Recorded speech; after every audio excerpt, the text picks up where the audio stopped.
And today, part of the numbers that I get, if you will, are really uh, just intuition, but always either I connect with someone that is a caller on my show tonight, and or on my Facebook, I do free readings for about 2 hours from 7:30 to 9:30 Mountain Time, and it's on my Stephanie's Tarot readings.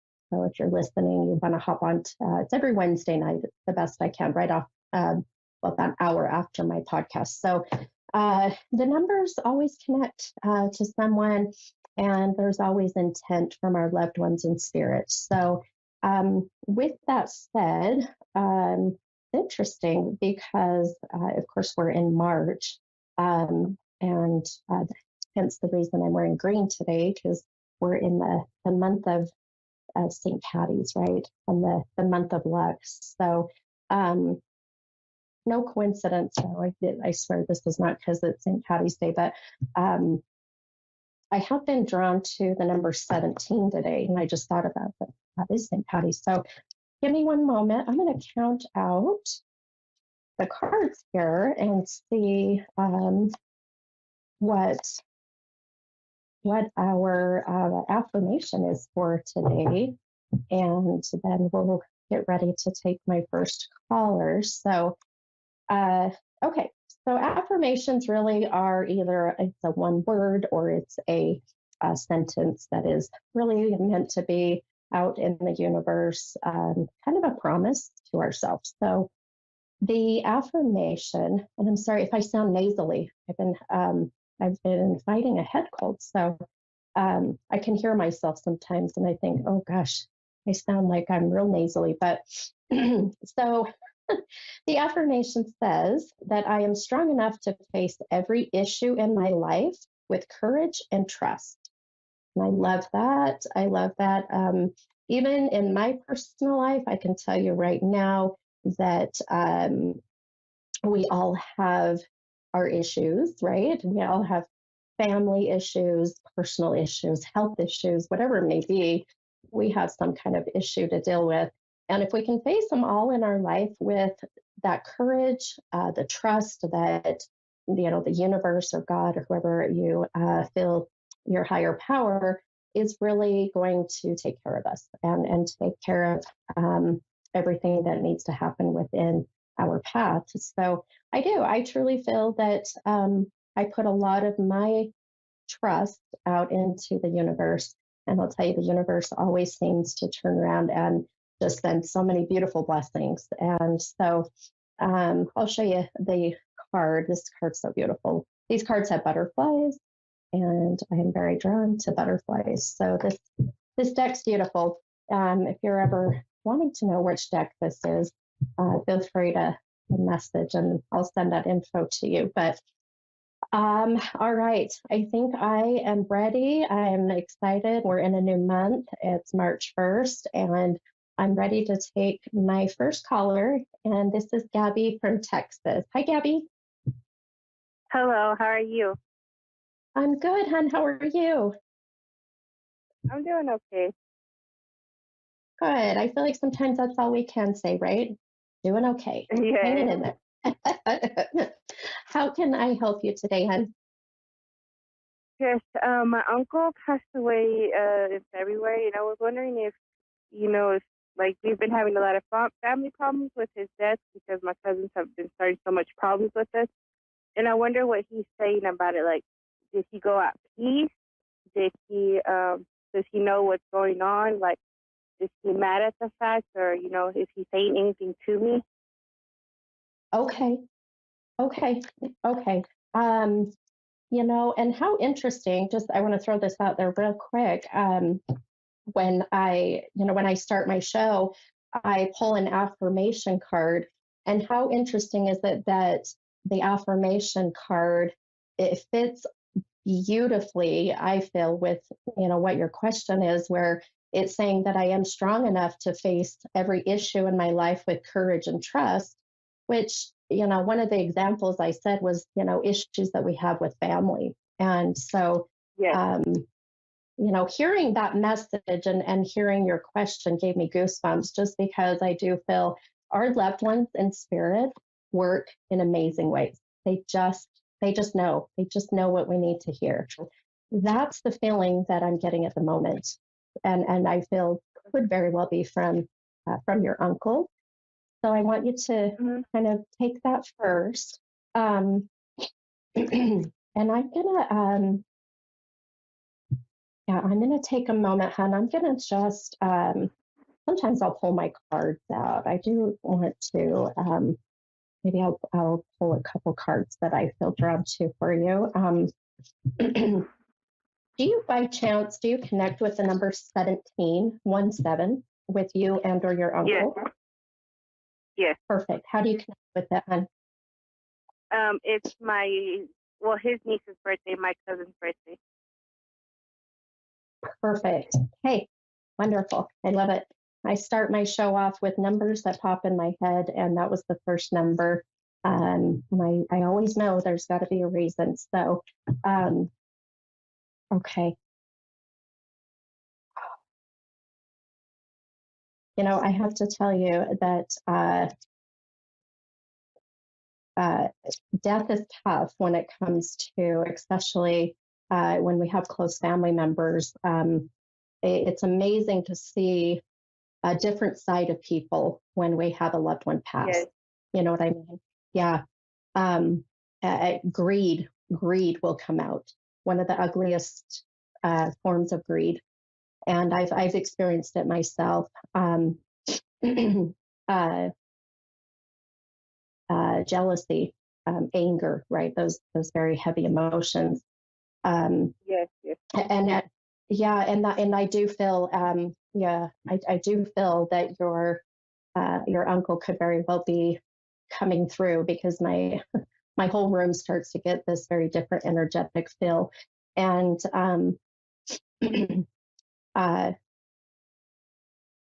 uh, he wow, okay. He's showing me if this is uncle and some validations, but he's showing me at the moment um, that uh, either he was misdiagnosed or there was something of a procedure that they were going to do but never did. Do you understand that? That's actually my grandpa. That's my grandpa. Oh, He well, passed. fabulous. Yes, he passed away Okay. in February of last year. But he was supposed to have he was going to have another prostate surgery, but they said that he wasn't able to because he wasn't going to make it. I see. Okay, so your grandfather, now, is this the same family, the same side as uncle? No, no, this is my mom's Okay, side. My uncle is on my dad's side, but they okay. knew each other. They were always close. Oh, okay, perfect. I was going to say, I feel like that your grandpa's coming through and just validating that he's uh, with others that are on your other side of the family. So that would make sense. Okay. Um, uh, Okay, so I feel first and foremost, your grandfather, a very strong energy. And sometimes when they're very strong, they can, in a sense, overpower others. So he's definitely a very respectable man, by the way. He comes through I feel that way. Um, uh, with your uncle, I do have a sense of him being at peace with even with I feel like that even at peace with at the end of life there were some decisions about do we cremate, do we bury, do we Yes, something of yes, that. yes. That's the main Yeah. fight. That's the main fight. Yes. Yep. Exactly. And he I'm telling you, this man is he's saying I don't care because I don't care. He said, I just heard him say, enough's enough. Enough's enough is what I keep hearing. He says that either way, boy, he is really, um, Yeah, he's really showing me and making me feel that sense of just wanting for everybody to know that, and this is how I feel too, that I know that religious beliefs come into play with cremation and also being buried, I guess if you will, and I respect that 100%.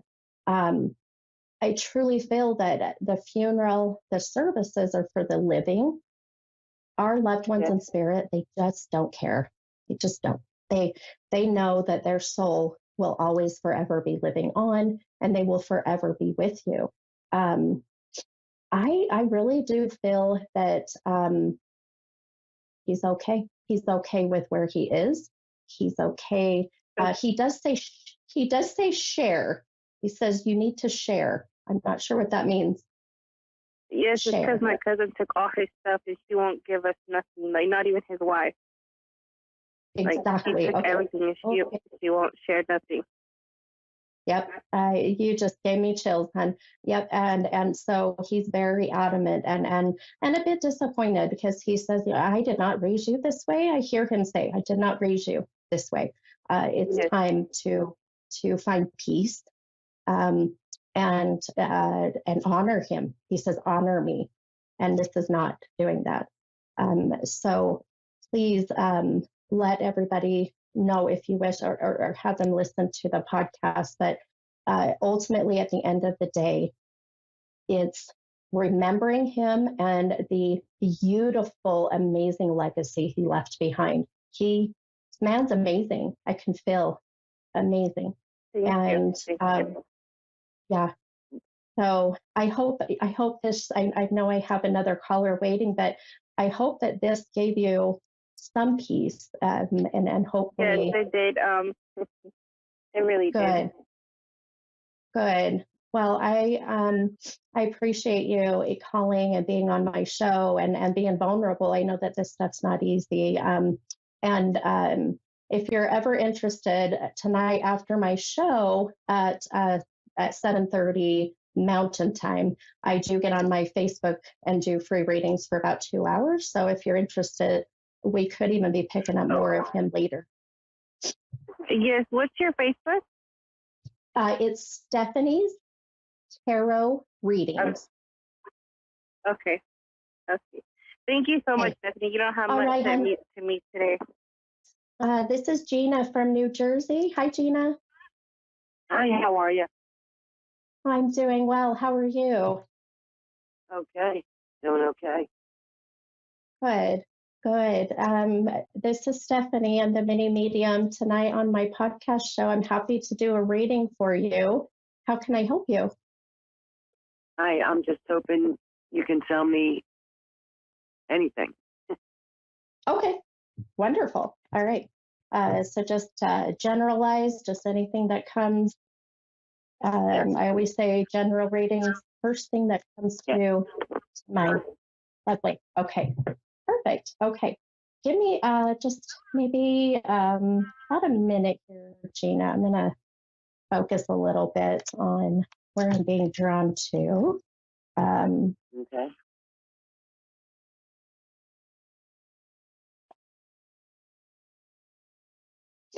Okay. Okay. Interesting. All right.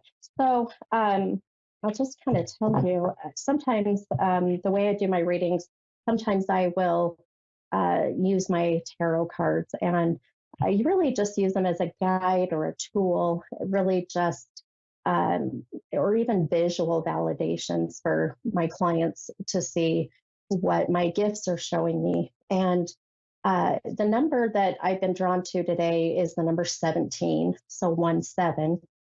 And my last caller connected with it very significantly. So I also felt, I'm going to pull the 17th card out of one particular deck. And the card that pulled is the death card. Now, the death card, a lot of people get worried, with tarot, but it's really not as it seems. And the first thing I was really drawn to with you, the minute that you came on and then told me whatever comes, immediately I kept getting my sign to talk to you about health issues, some things going on with your health. And the minute I saw this death card, this is my validation of, okay, this is our beautiful spirit guides, our loved ones in spirit saying, yes, this is the right connection. The particular deck that I use here, I've got several, but the one I'm using today is through Reiki. So it's all of our different chakras. Are you familiar with what chakras are? No. Okay, that's okay. Chakras really are just energy points within our body, the best way I can put it. We have 7 different chakras, and when you have a Reiki master, Reiki practitioner work with you on your chakras, it's to help release any stagnant energy and to really get you aligned and grounded, and it will help a lot with your health. And the number one thing I was really connecting with you, Gina, I've got a little bit of a head cold, so I'm a little nasally, but I keep getting issues even with your, right through your sinuses, your thyroid, and then it goes down into my lungs. Have you been sick? Do you have asthma? Is there issues with that, may I ask? I just had an abscess and it turned into like a sinus cold, and now, like, I guess, chest congestion. Gotcha. Okay. Okay. And that would definitely validate why I'm feeling, even with my head cold, picking up on your energy, and it seemed to get intensified. So, I do feel some health things I would just be mindful of. I'm not a doctor and I can't advise in any way, but intuitively, I want you to just be mindful of the drainage coming down even your throat into the lungs, because I do feel in sensation, I guess, if you will. So in the chest, in the lungs. So be mindful of that, okay? Okay. The other thing I'm also connecting with is, oh wow, you just had a very strong. I just heard tell her mom is here. Tell her mom is here. Has your mother passed? Yeah. Okay. But what did you say before mother? Oh, I What? said that she said, I heard with my, so it's called clairaudient. I heard tell her mom is here. Oh. And this is my sign of your mom's soul stepping in. The minute I felt connected with your help, very well, I feel could be her way of just wanting to let you know her concern, even with, you know, your cold that you've got going on, or the sinus. Yeah. So there's Hopefully, concern with yeah. my health? From mom, yes. From mom, yes. Yes, mom. The mom in the spiritual world, her soul is stepped forward. I'm picking up through my mediumship gifts of her being here, and her validating the concern and wanting you to be very worried, not worried, excuse me, mindful I of can barely hear you your now. lungs. Can you hear me okay? No. You sound real far away now. Oh, okay. I'll talk a little louder if I have to. It could be a lot of time our souls, our loved ones, their energy can cause electronics to go a little crazy. But I want you to know that your mom coming forward is just wanting you to make sure that you stay on top of if you're having a cough or have anything in, you know, with your lungs. Okay. Yes. Okay. You're I know I've got a couple minutes, but I want you to know, even with mom coming through so quickly last minute too, know that your mom also is wanting you to even, she showed me hereditary So hereditary illnesses. So if this is heart, congenital heart problems, lung, thyroid, but getting even some blood work done, because she's showing me that you have a genetic line of things that could be connected to any health issues that you're having. So my suggestion intuitively is to even see about getting blood work done, okay?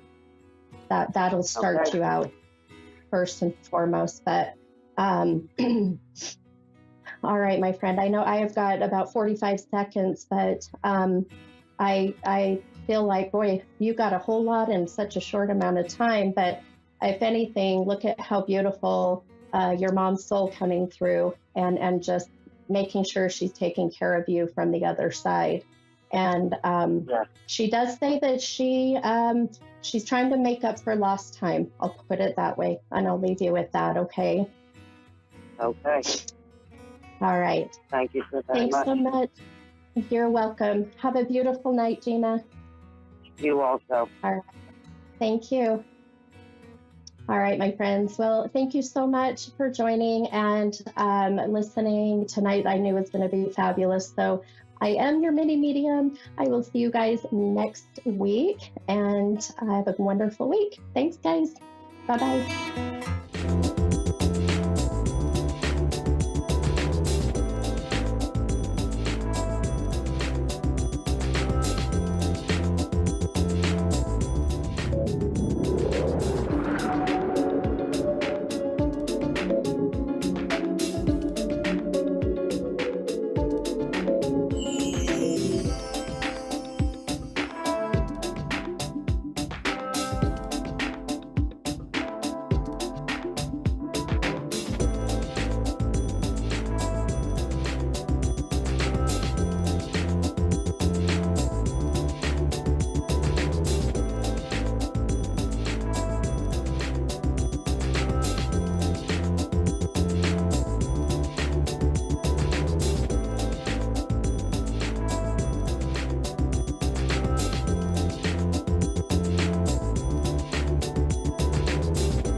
You're listening to A1R Psychic Radio, Earth's #1 psychic radio network, and watching Moonstruck TV, Enlightening Television.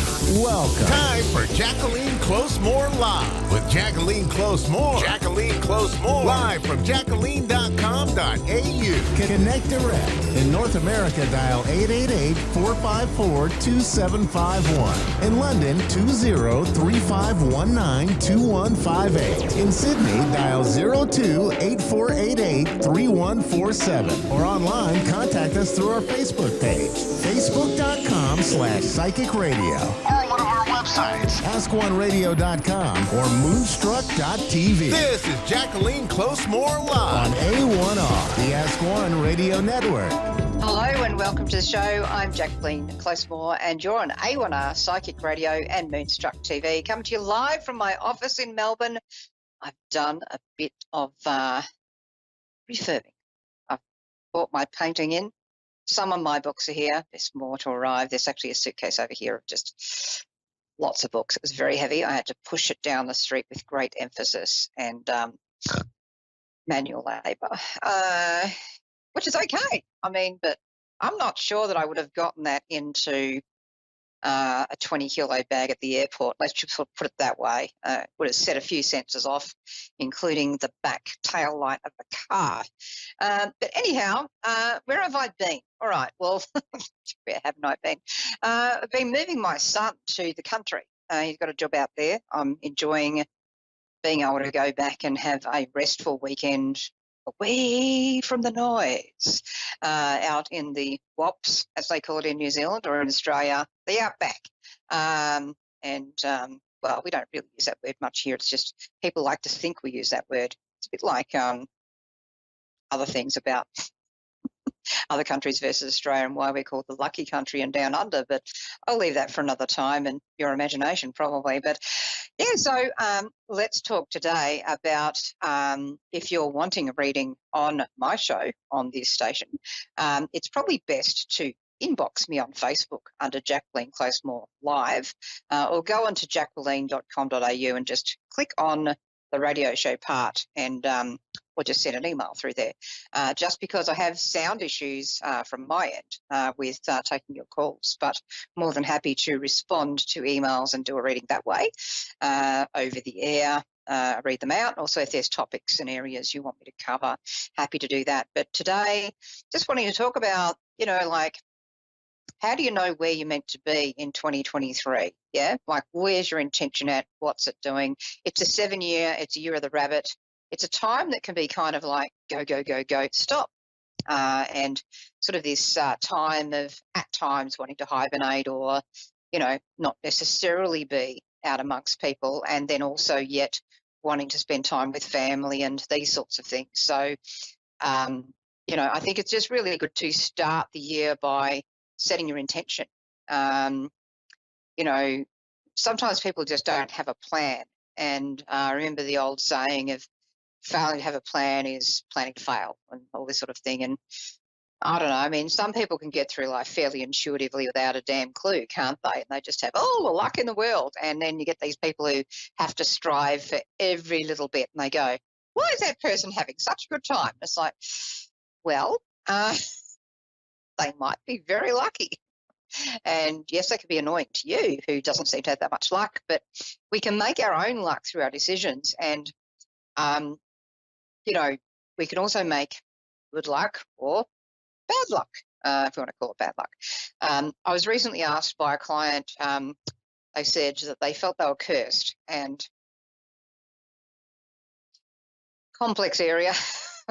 It's very rare, actually, that real curses are happening with clients. I mean, out of the clients who might tell me that they're cursed, I feel like maybe 80, 90% are not so much cursed as they are, like by someone else, as they are by their own attitudes. And that's saying that, I do understand completely that people can send you negative vibes, yeah? You can kind of also have a street with the worst feng shui, like just really disgusting. You might even have, I don't know, poltergeists walking through the house and rearranging your furniture. I mean, that's not going to be pleasant, fair enough.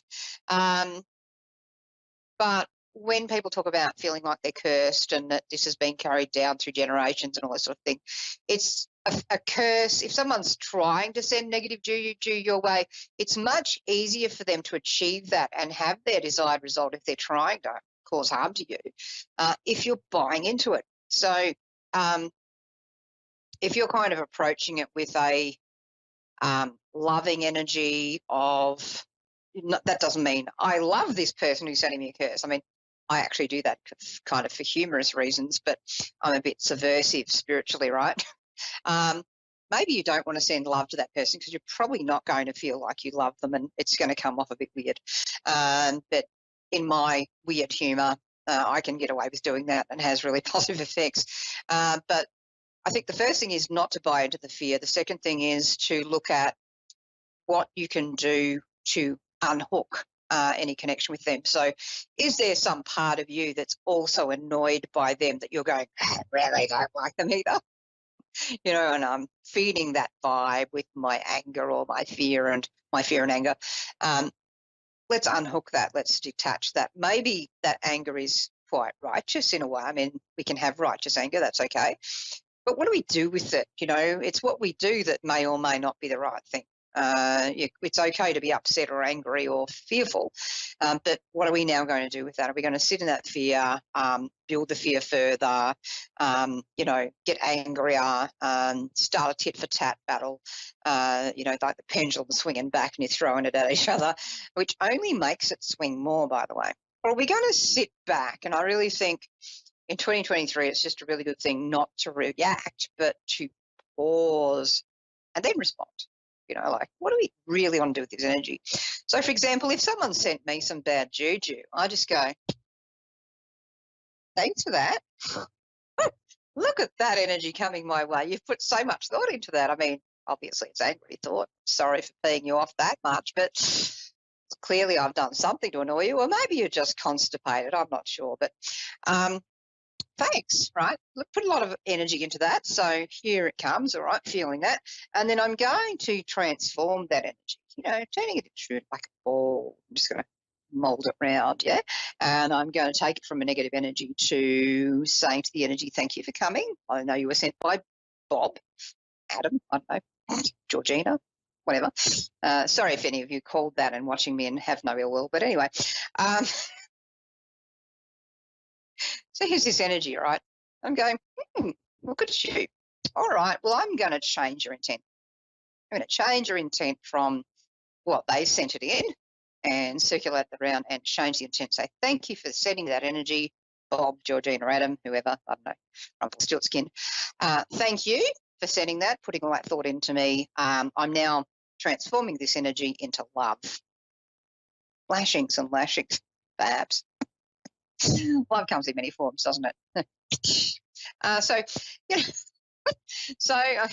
going to turn that into love. I'm going to just, it's a bit like you imagine, an air conditioner, right? It's like sucks in all the hot air and then it brings out the cold air, and then round the back it sends that hot air out. It's a bit like people who are upset for the wrong reasons of maybe having hot air themselves. So, you're sending that out and you're changing it, you're transforming it. So now we've got the cool air happening, which is ideal. If it's summer, if it's winter, we might want to change that to the heater that draws in the cold, turns it into warmth. But so you can transform this energy. You don't have to sit with that energy remaining as it is. You can even set up a lodestone.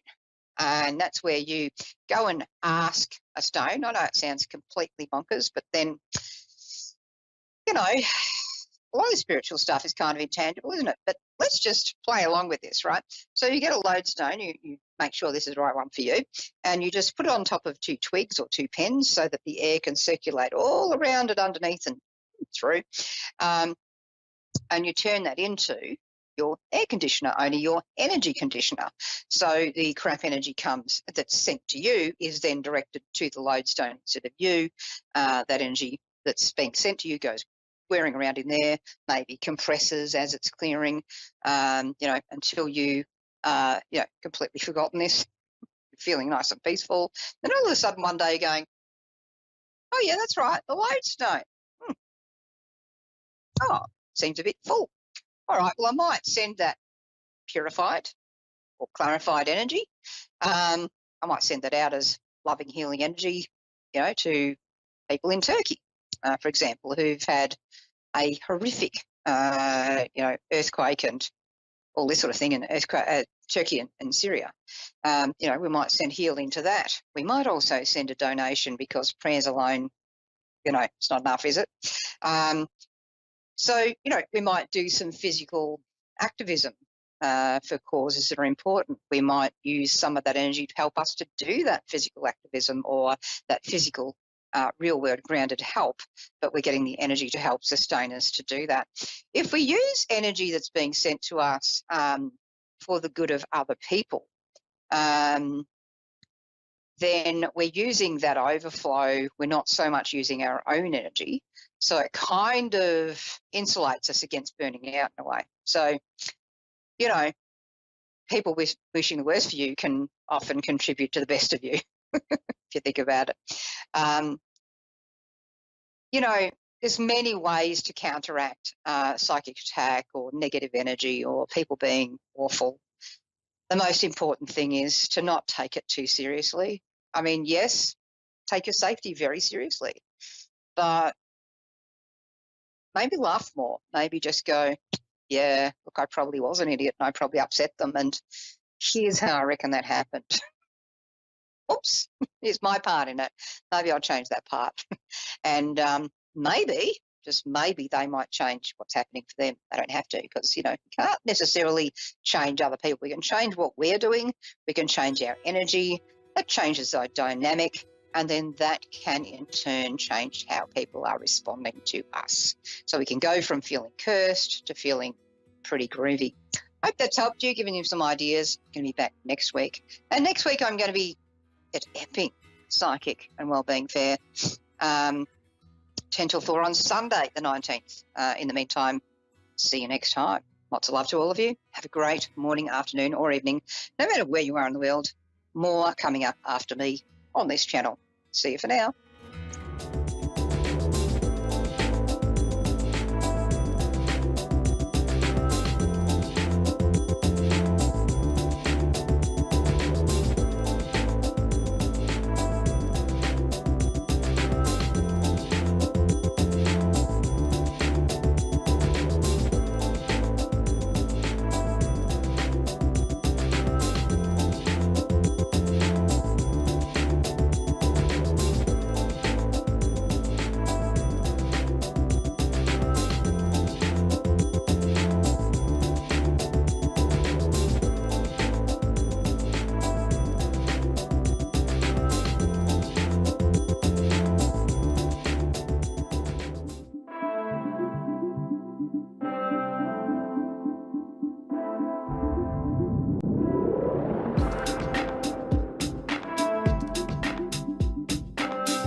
You're listening to A1R Psychic Radio, Earth's #1 psychic radio network, and watching Moonstruck TV, enlightening television.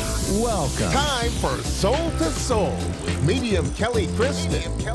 Live from MediumKellyKristen.com. Connect direct. In North America, dial 888-454-2751. In London, 20-3519-2158. In Sydney, dial 02-8488-3147. Or online, contact us through our Facebook page, facebook.com/psychic radio. Or one of our websites, askoneradio.com or moonstruck.tv. This is Soul to Soul On A1R, the Ask One Radio Network. Hi, everybody. Welcome to Soul to Soul. I am your host tonight, Medium Kelly Kristen.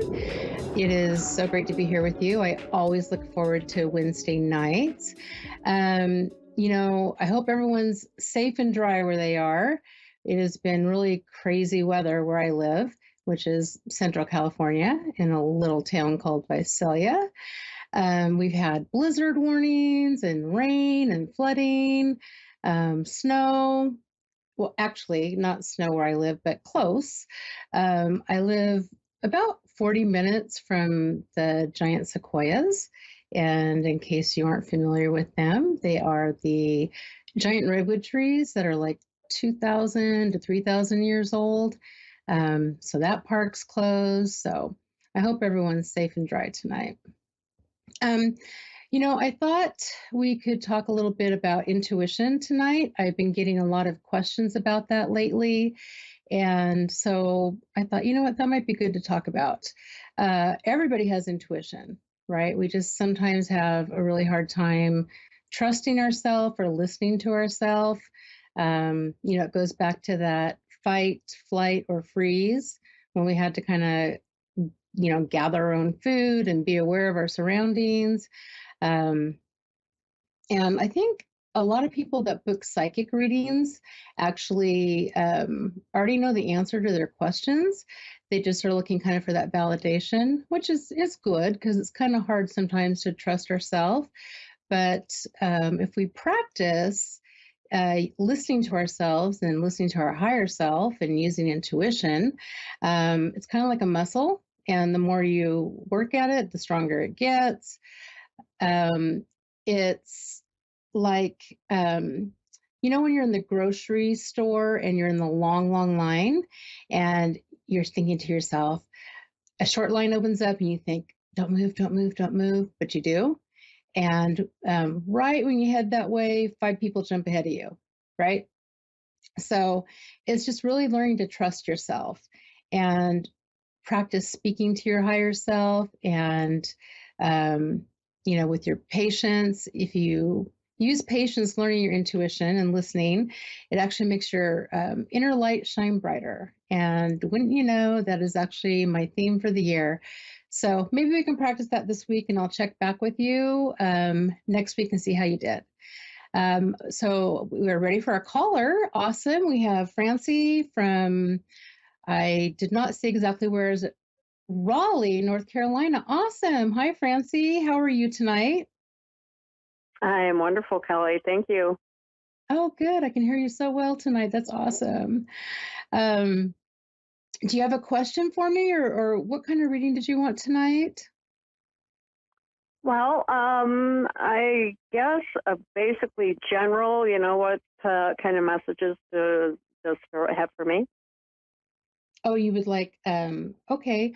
So general or like a mediumistic one, or just kind of in general with both? I call that kind of a blended Sure, reading. you can do do like a medium to blend it, I guess. Okay. Whichever comes in strongest. Right. We'll see who comes for you. I actually was like, I feel into your, into your soul, into you. You feel just really amazing, right? You have I can feel like you have this big, beautiful light that shines bright. And I wonder if you're the kind of person that people would come up to, actually, like I was just speaking about in the grocery store, and kind of tell you their whole life story. Would you understand that? Do people like come up? Yeah, right. Oh, yeah. Yeah. I can feel that for you. Come out of the bathroom and know everybody's life story. Right? I know.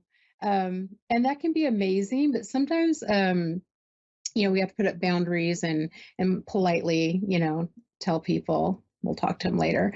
But I can tell that about you. You have this big, beautiful, bright light.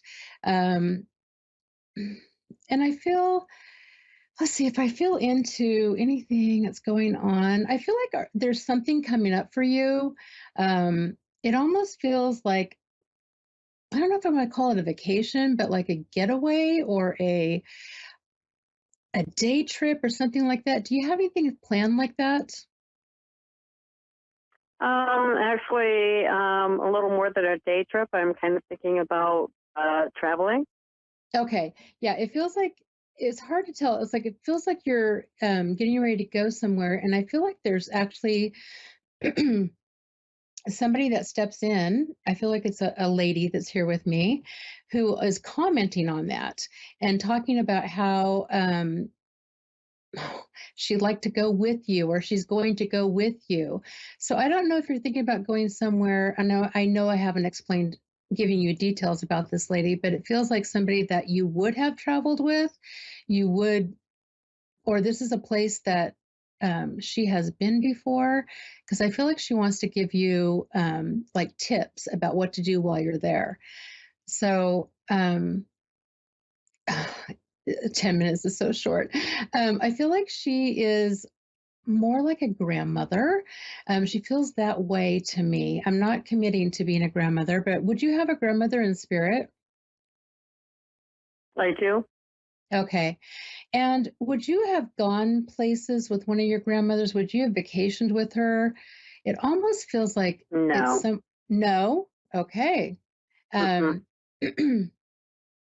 Okay, well, let's back up and go back to the vacation, or to where you're thinking about traveling. Would this be, it feels very much like it's like a beach, or it's something almost like exotic. There's something different about it. Would you understand that?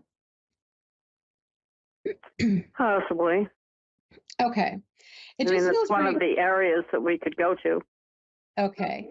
It just feels like there's something really different about this area, and it just feels like this is like much needed. It's some good downtime to actually reflect. And it feels like it's been, even though I just said you're this, beautiful bright light, it also feels like things could have been kind of heavy for you these last couple of years.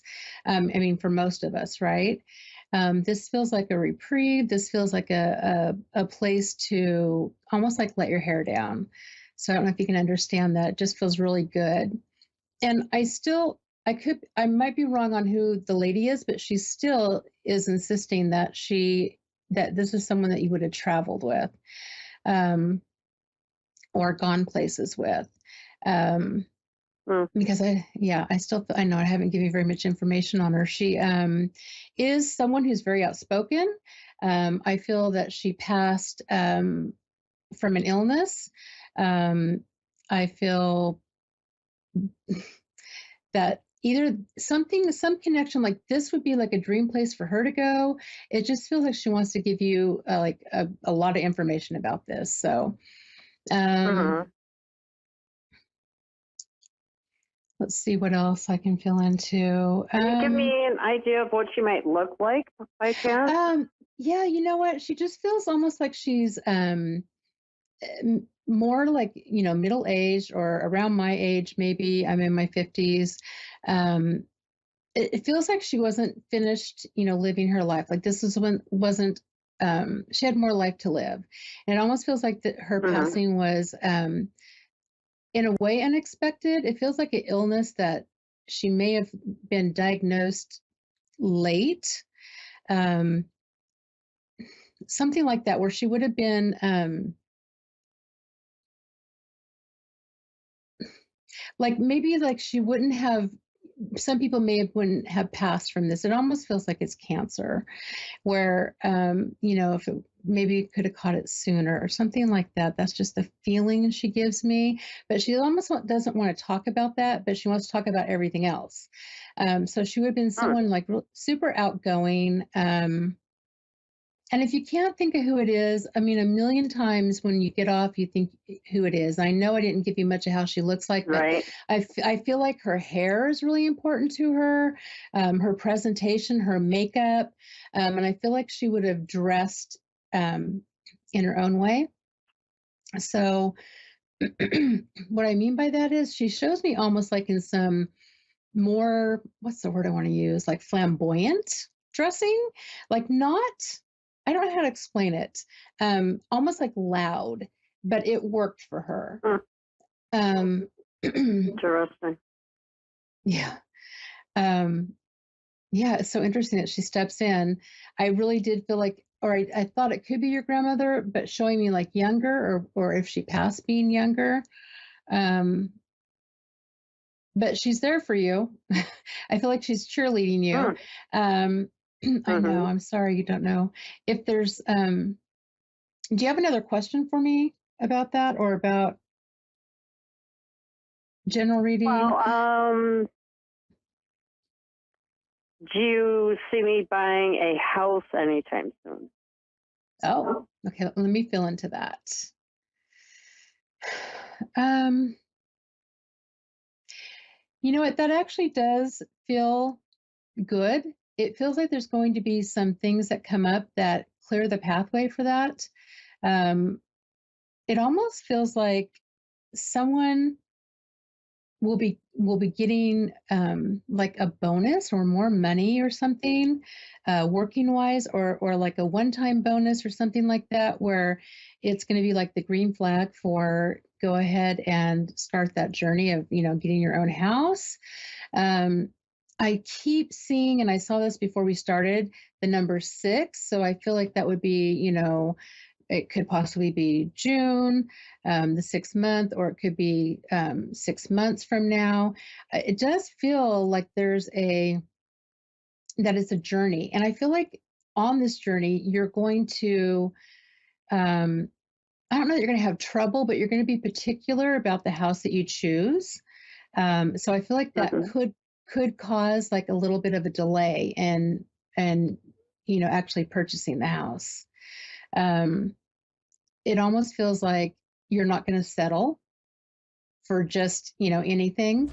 And I'm so sorry. We're almost out of time. I hope that answered that question. And I hope you're able to connect and try to and think about who that lady might be. Yeah, I'll think about that. Because she's really on your side.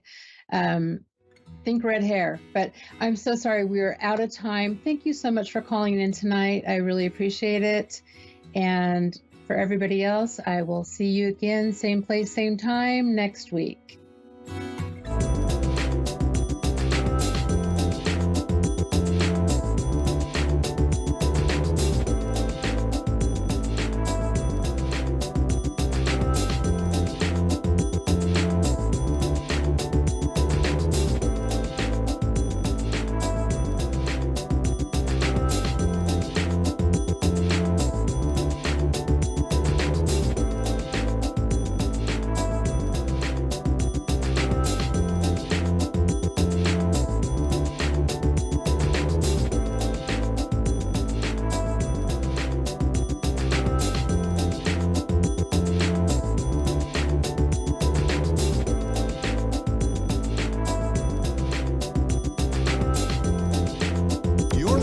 A1R Psychic Radio, Earth's #1 psychic radio network, and watching Moonstruck TV and Lightning Television.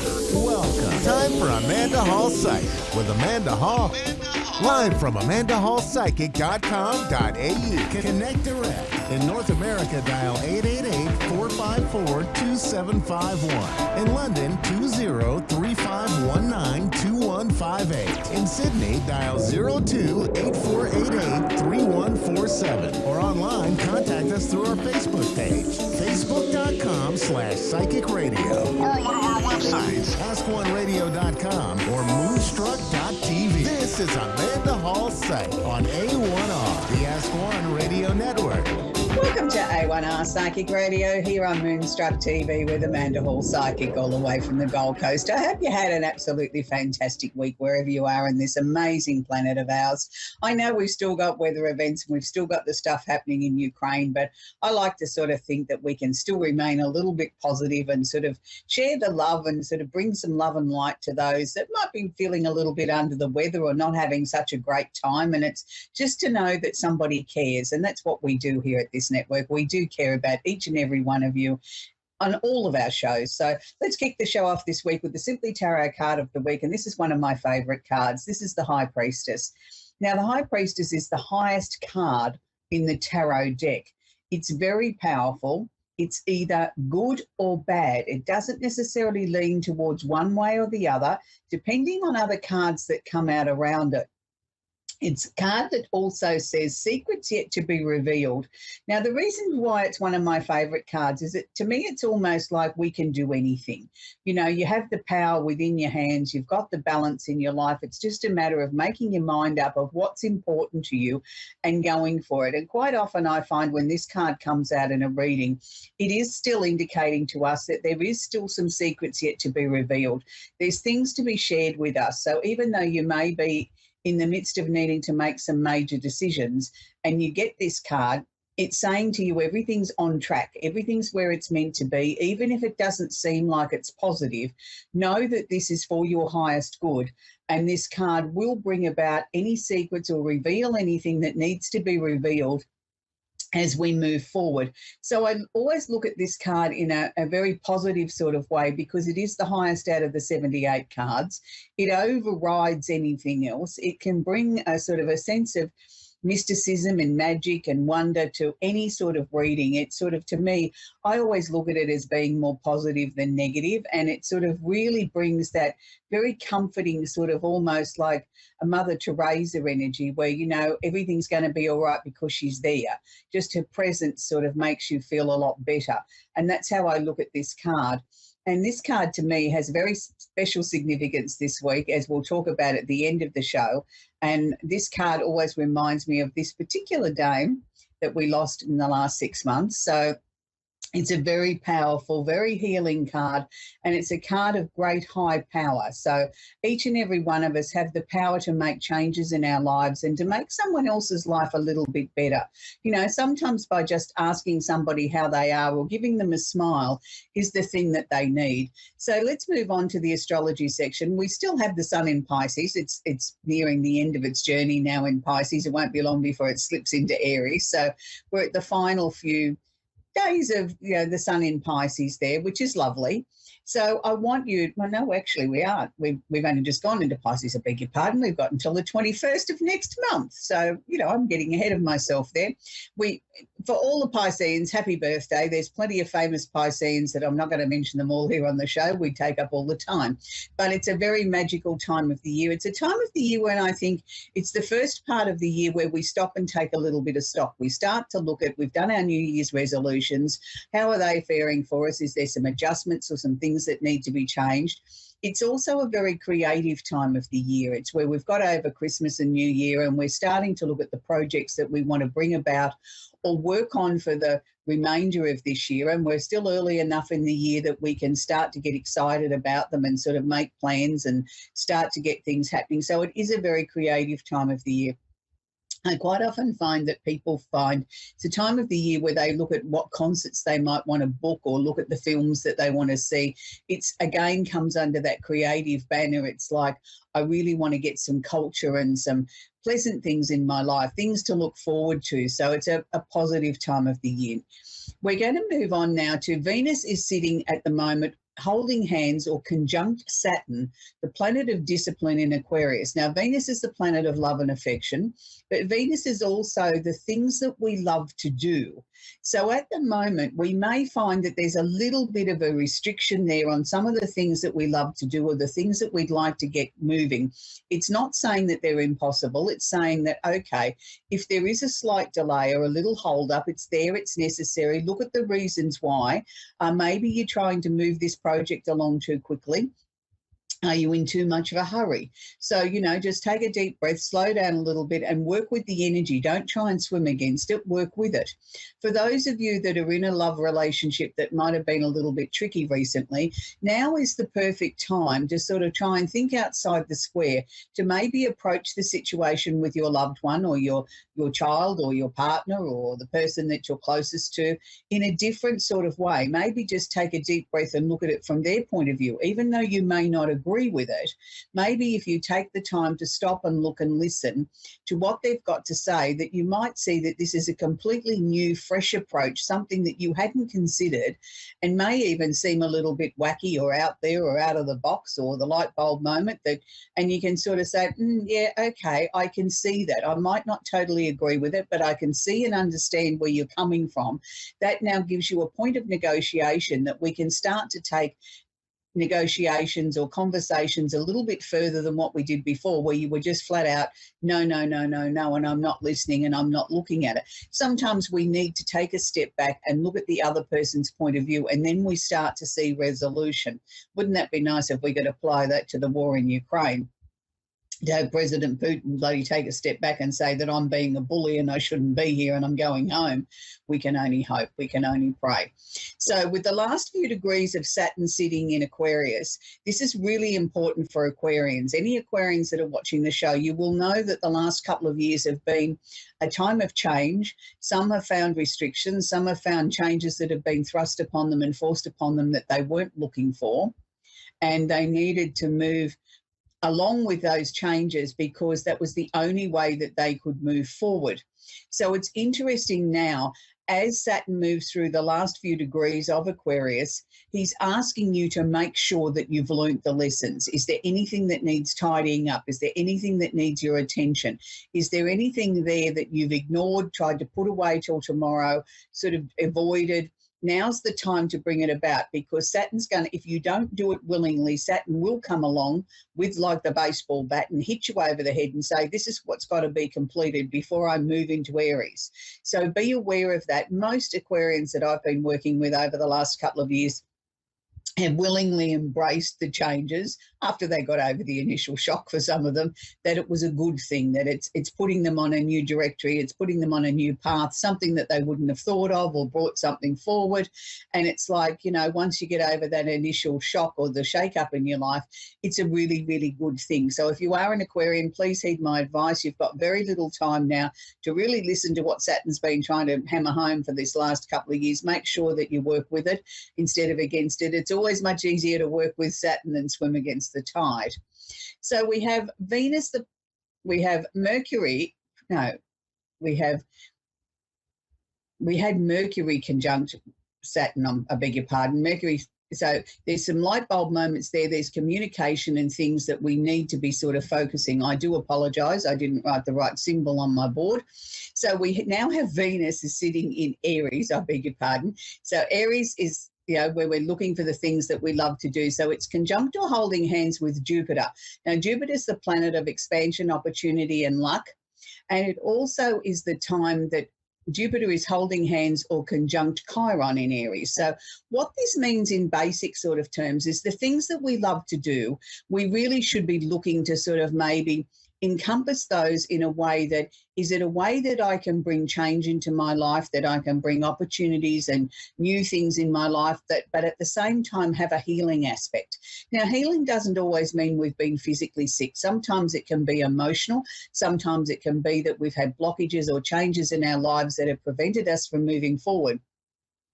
So what it's asking here of Aries particularly is to find a way to love and embrace the changes that need to happen at the moment in your life, but look at it in a way that you want it to be transforming, you want it to be healing, you want it to be an opportunity there that you can really sort of make some great breakthroughs in this next few months, that, you know, projects that you might have been working on for some time now are finally going to start to get some momentum. People are going to start to see the merit in it. It's time for things to start moving forward, and it can be a very powerful, positive time for all those Aries people, particularly at the moment. It will flow on to the other two fire signs, Leo and Sagittarius, but not quite as much. And it will also flow on to the opposite sign, which is Libra. But again, it's very, very watered down there and will seem very minimal. The most of the impact for this is for the Aries people. And most of them know what I'm talking about. They've been slowly working towards bringing about change in their life. Some people are embarking on new directions, new jobs, new careers, new projects. Other people are just sort of trying to bring about some peace, some healing, sort of some balance into their lives, and they're trying to do it with love. And love to me is the answer to everything. It sort of makes the world go round. It makes us feel better. It makes us feel special, and it's something that is very healing in its own right. If you are fortunate enough to be in love or be surrounded by loving, beautiful people in your life, you'll find that you feel that love always, and you feel as if you can conquer the world and you can achieve anything. It's when we lose sight of that magical energy called love that I think things start to become very difficult for us. You've only got to look at the tenacity of the people in Ukraine and the interviews that I've watched and the things that I've seen and the atrocities that have happened there. They've still got this tremendous love of country, this tremendous pride in their own being and wanting to stay and fight for what they believe in and fight for their country and fight for their people. And it's love that I believe is keeping them together, and their pride of not wanting to give in.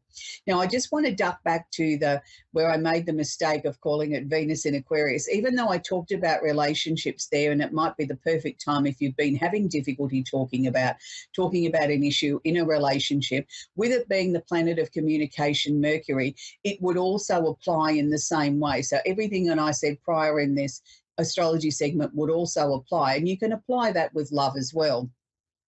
So I just want to wrap up the astrology section by saying we've still got Pluto sitting in Capricorn. Pluto is there until 2024. So Pluto's nearing the end of his time too. So Pluto is really trying to get the world to sit up and take notice and to fix the problems that are there. And it's not just any one particular problem. It's a number of problems. And this is why we're seeing so many shake-ups with governments and official bodies and people seeming to change their mind, or, you know, I promised this and we've got to do that because the economy was bad, or we got in inflation or no jobs or no crops or no whatevers. You've got to allow them to be a little bit flexible, to think that they're trying to do their very best. Yes, they might have promised one thing or preached one thing, but when they get there and circumstances change, they have to adapt to what they believe is the best for the country, the nation, the outcomes that they're trying to achieve. So sometimes I think we give politicians a little bit of a bad rap, and I'm one of them that does that. But I think sometimes we've got to step outside the square and look at the whole picture and say, well, they are trying to do the very, very best that they can do. We're going to take our first caller from Kelly in Farmingdale in New York. Are you there, Kelly? Yes, I am. Do you have a question I can answer for you, sweetie? I just started a new project this week. I was wondering if you had any insight on that. Okay, I think you've taken a very brave step, Kelly, haven't you, by embarking on this new project? It was something that you'd given a fair bit of thought to and sort of researched and looked at before you started it. I'm not saying it's wrong. I think it's a great idea what you've started. I think you just need to be aware that there will be a little bit of what I term as the helicopter effect. It can go up and seem like everything's, marching along really quickly, and then all of a sudden it'll suddenly come down and you think, oh, hang on, have I made the right decision? Have I done something wrong? No, just be aware that this is how this project is going to go. It's going to sort of seemingly go up and then it'll come to a standstill or a sudden, drop back in the energy, and then it'll get a bit of a wriggle on again and things. By the time we get to August this year, I think, Kelly, it's really starting to sort of get its own momentum, and we're going to see that the progress that'll be made then will be consistent. It won't be the helicopter effect going up and down. So I certainly do think that you're on the right direction with this. Are you looking to make some substantial money out of this project? I'm hoping so. Yeah, because I am seeing substantial money to be made out of this project. But again, I want to say it's sort of like the income goes up, goes down, goes up, goes down, and you sort of start to question it. It's healthy to question, but I don't want you to get bogged down in it for too long. If you know that everything that you've done is according to your plans and how you projected it should be, then keep going. Do you know what I mean? Unless there's something that stands out to you that needs adjusting or changing, I would stay on the same path. But I truly believe overall you're going to be hugely successful.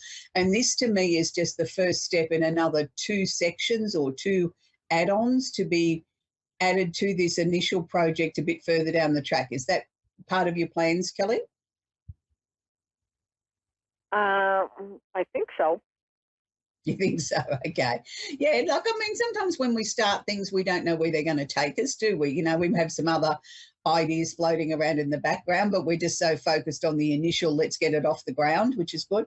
So has there also just been a change of residence for you, Kelly?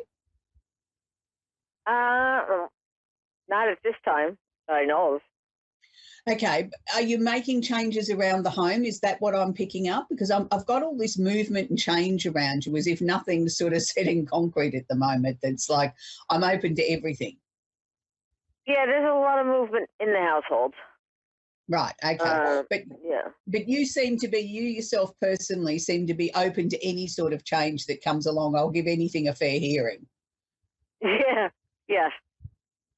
Yeah, well, that's good. I want to see you stay in that sort of flexible sort of energy so that you are ready for any changes or modifications that you need to make along the way, Kelly, and that will make the project even more successful. So I just want to wish you well. I know you're on a winner here, Kelly.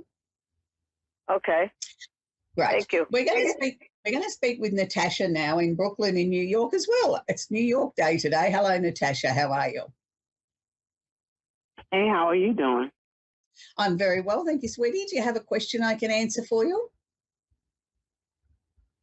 Yes. I wanted to know, was me and my husband ever going to reconcile, or we're going to go through this divorce?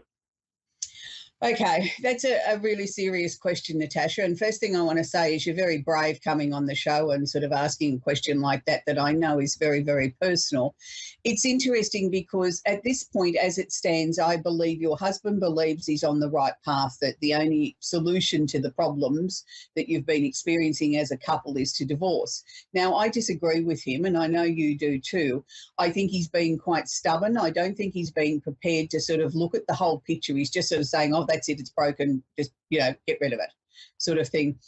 It's interesting because I'm not going to put all the blame at his feet, and I'm not going to put it all at your feet, but I'm going to say that I don't think he's acknowledging his part in what led to the problems. And that's the part that I'm quite cross with him about, because it's all well and fine to say something's broken and this is the only solution, but you've got to be grown up enough to admit your part in getting to this point. Now, he keeps sharing with me, Natasha, that he's very hurt. Well, that's all well and fine. He can be hurt, but so are you. You know what I mean? It's not all about me on his side. It's about what's happened to both of you during this process. Look, I wish I could turn around and say to you, Natasha, no, you're not going to get divorced. I see that as being sort of the only road forward at this point.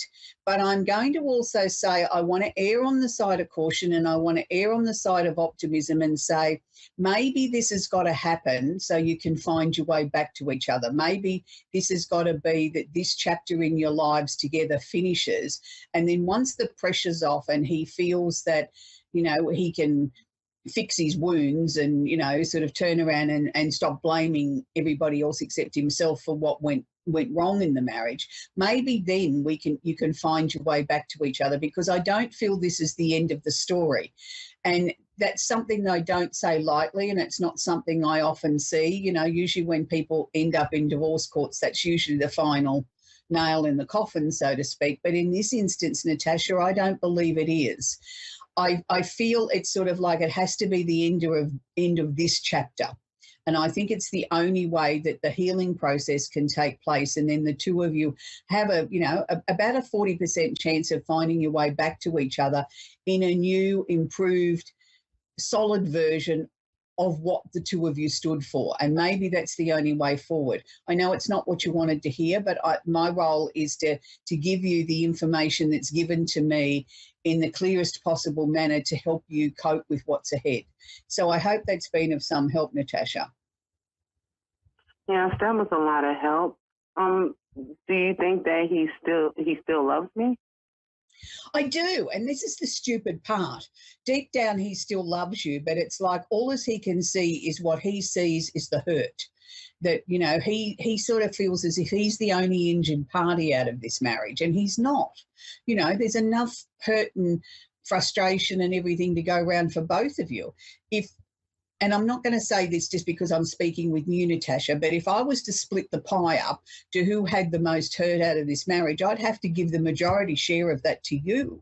You know, you've been the one that's made allowances. You've been the one that's tried to be supportive, that's, you know, supported his stupid random dreams sometimes and, you know, knowing full well they wouldn't work, but you gave him your 100% support and went along with it. And if it worked out, well and fine. If it didn't, you were there ready to pick up the pieces. A lot of his hurt and his pain, Natasha, I think goes way back to childhood. And it's like he's collected all that together in a basket and he's dumped it at your front doorstep and said, you caused all this. And that's not true. So it's the only way I think the two of you can move forward. I know he still loves you. He won't admit it, but he sees that this is the only solution. And we have to honour that for the moment, as much as painful as it is. But I think once that pressure's off, I think you will find your way back to each other. And I think then, you know, the relationship, whether it heads back into, you know, legalised marriage again or you just live together, it will be a completely different, more balanced relationship where you both will find great joy with each other. So I hope that's helped you, Natasha. Yes, ma'am. Thank you very much for helping with that. You're very welcome, sweetie.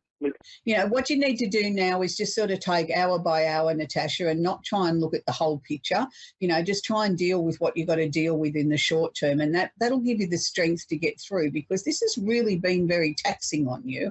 I don't think many people around you know how much this has really affected you, because you really, truly do believe in the institution of marriage and you still really love your husband. And this is hard. Yeah. Yeah. And okay, so time, you know, I lost both of my parents. I lost both of my parents 6 months before I got married. So I was going through a lot of emotions. Yeah, I'm sorry to hear I thought that he would understand that. Yeah, but maybe So, it was more than what he could deal with. Maybe he didn't know how to fix it or fix you or help you. So it was sort of like, oh, well, this is the perfect time. We'll get it all over and done with at once, which is silly, but yeah, I know. But some people can't deal with losses like that, sweetie. They just don't know what to do. So they take it what I see as the easy way out and say, oh, well, this is broken. We can't fix it. We'll add that to the pile. You know what I mean? So it's unfortunate. But look, you will yeah. find your way back together again, and I wish you well. And that's where we've got to leave it now, Natasha. So that was Natasha in New York. It's interesting how so many people are going through so many changes at the moment. And, there's lots of healing out there at the moment. I want to share with you a little bit about what happened in my week here in Australia. For many, many people, they would know that August last year, we lost Dame Olivia Newton-John. And here in Australia, we had a memorial for her over the weekend. And it was a very touching memorial that was aired on all the major networks here. And from lots of people around the world who loved Dame Olivia, came on, gave their little video message of how she changed their lives and what she meant to them. But the most important message that came out from this memorial, and I think that's Livy playing with my hair, was the fact that she was a great healer. And that was something that I suppose in a sense that I'd overlooked. I mean, yes, I knew she was very much into the complementary therapies, and I knew that, she was into juicing long before it was fashionable and things like that. And she always had a beautiful heart, and she sang a lot of beautiful love songs. But when you look at the words of the songs that she wrote and she sang and the different musicals that she was in and the amount of people's lives that she touched from Grease through in her movies, from, Grease, Xanadu, all those sort of things, Let's Get Physical. She started, people exercising, things like that. But the most important thing to Livy was love. And it was something that she was fortunate enough to find a few times in her life. And everybody spoke very highly of that. And the things that she did, and she went on to open her own Olivia Newton-John Hospital and Wellness Centre here in Australia many years ago now for cancer. She did the walk on the China Wall. It was just amazing to see the outpouring of love for a very, very special lady who was given the title as Dame by Queen Elizabeth. And that the people that are still were in her lives right till the end, that had been there, and her friends for over 50, 60 years. So it's an amazing tribute to a beautiful lady who I don't think the world will ever forget at what Olivia Newton-John brought to this world and what she gave to each and every one of us. I was never blessed to meet the woman in person, but I've been a huge fan of hers throughout my lifetime. And it's amazing to sort of see how many people got up and said things like that they were, certain movies or certain songs had touched them in their lives and helped them embark on the way that they wanted to sort of live their life, or the careers that they chose, or the things that they did, that she left a legacy that I don't even think Olivia would even begin to realise how much she touched so many people. So then that led me to what particular song would I use or suggest on the show this week that summed up Olivia Newton-John's life, her legacy, her healing, the impact that she gave to the world. And I kept coming back to one particular song. And at one stage there, they talked about all the different Johns in her life, that John a husband and John a manager and different people throughout the years. And there was one particular person that was mentioned who's an absolute favourite of mine. And they talked about Olivia Newton-John's favourite singer. And her favourite singer happens to be John Farnham. And then that sort of led to me to think, well, okay, what songs did Olivia and John sing together? Is there a particular song that sums up Olivia's life? And I remembered then the opening to the 2000 Olympics in Sydney, where Olivia Newton-John and John Farnham did a duet together called Dare to Dream. I went back and I watched the song a number of times, and I thought that really sums up Dame Olivia's life, that she dared to dream. She inspired all of us. She shared her love with each and every person on the planet. And that's the message of love and light that I think Olivia would like for me to leave with everybody around the world. Dame Olivia Newton-John will always be remembered with such passion and love, and the legacy of her music, her movies, and her healing, and her being her will always stay with us. So I want to leave you with a song this week called Dare to Dream from the 2000 Olympics in Sydney with Dame Olivia Newton-John and John Farnham. Until next week, bye for now.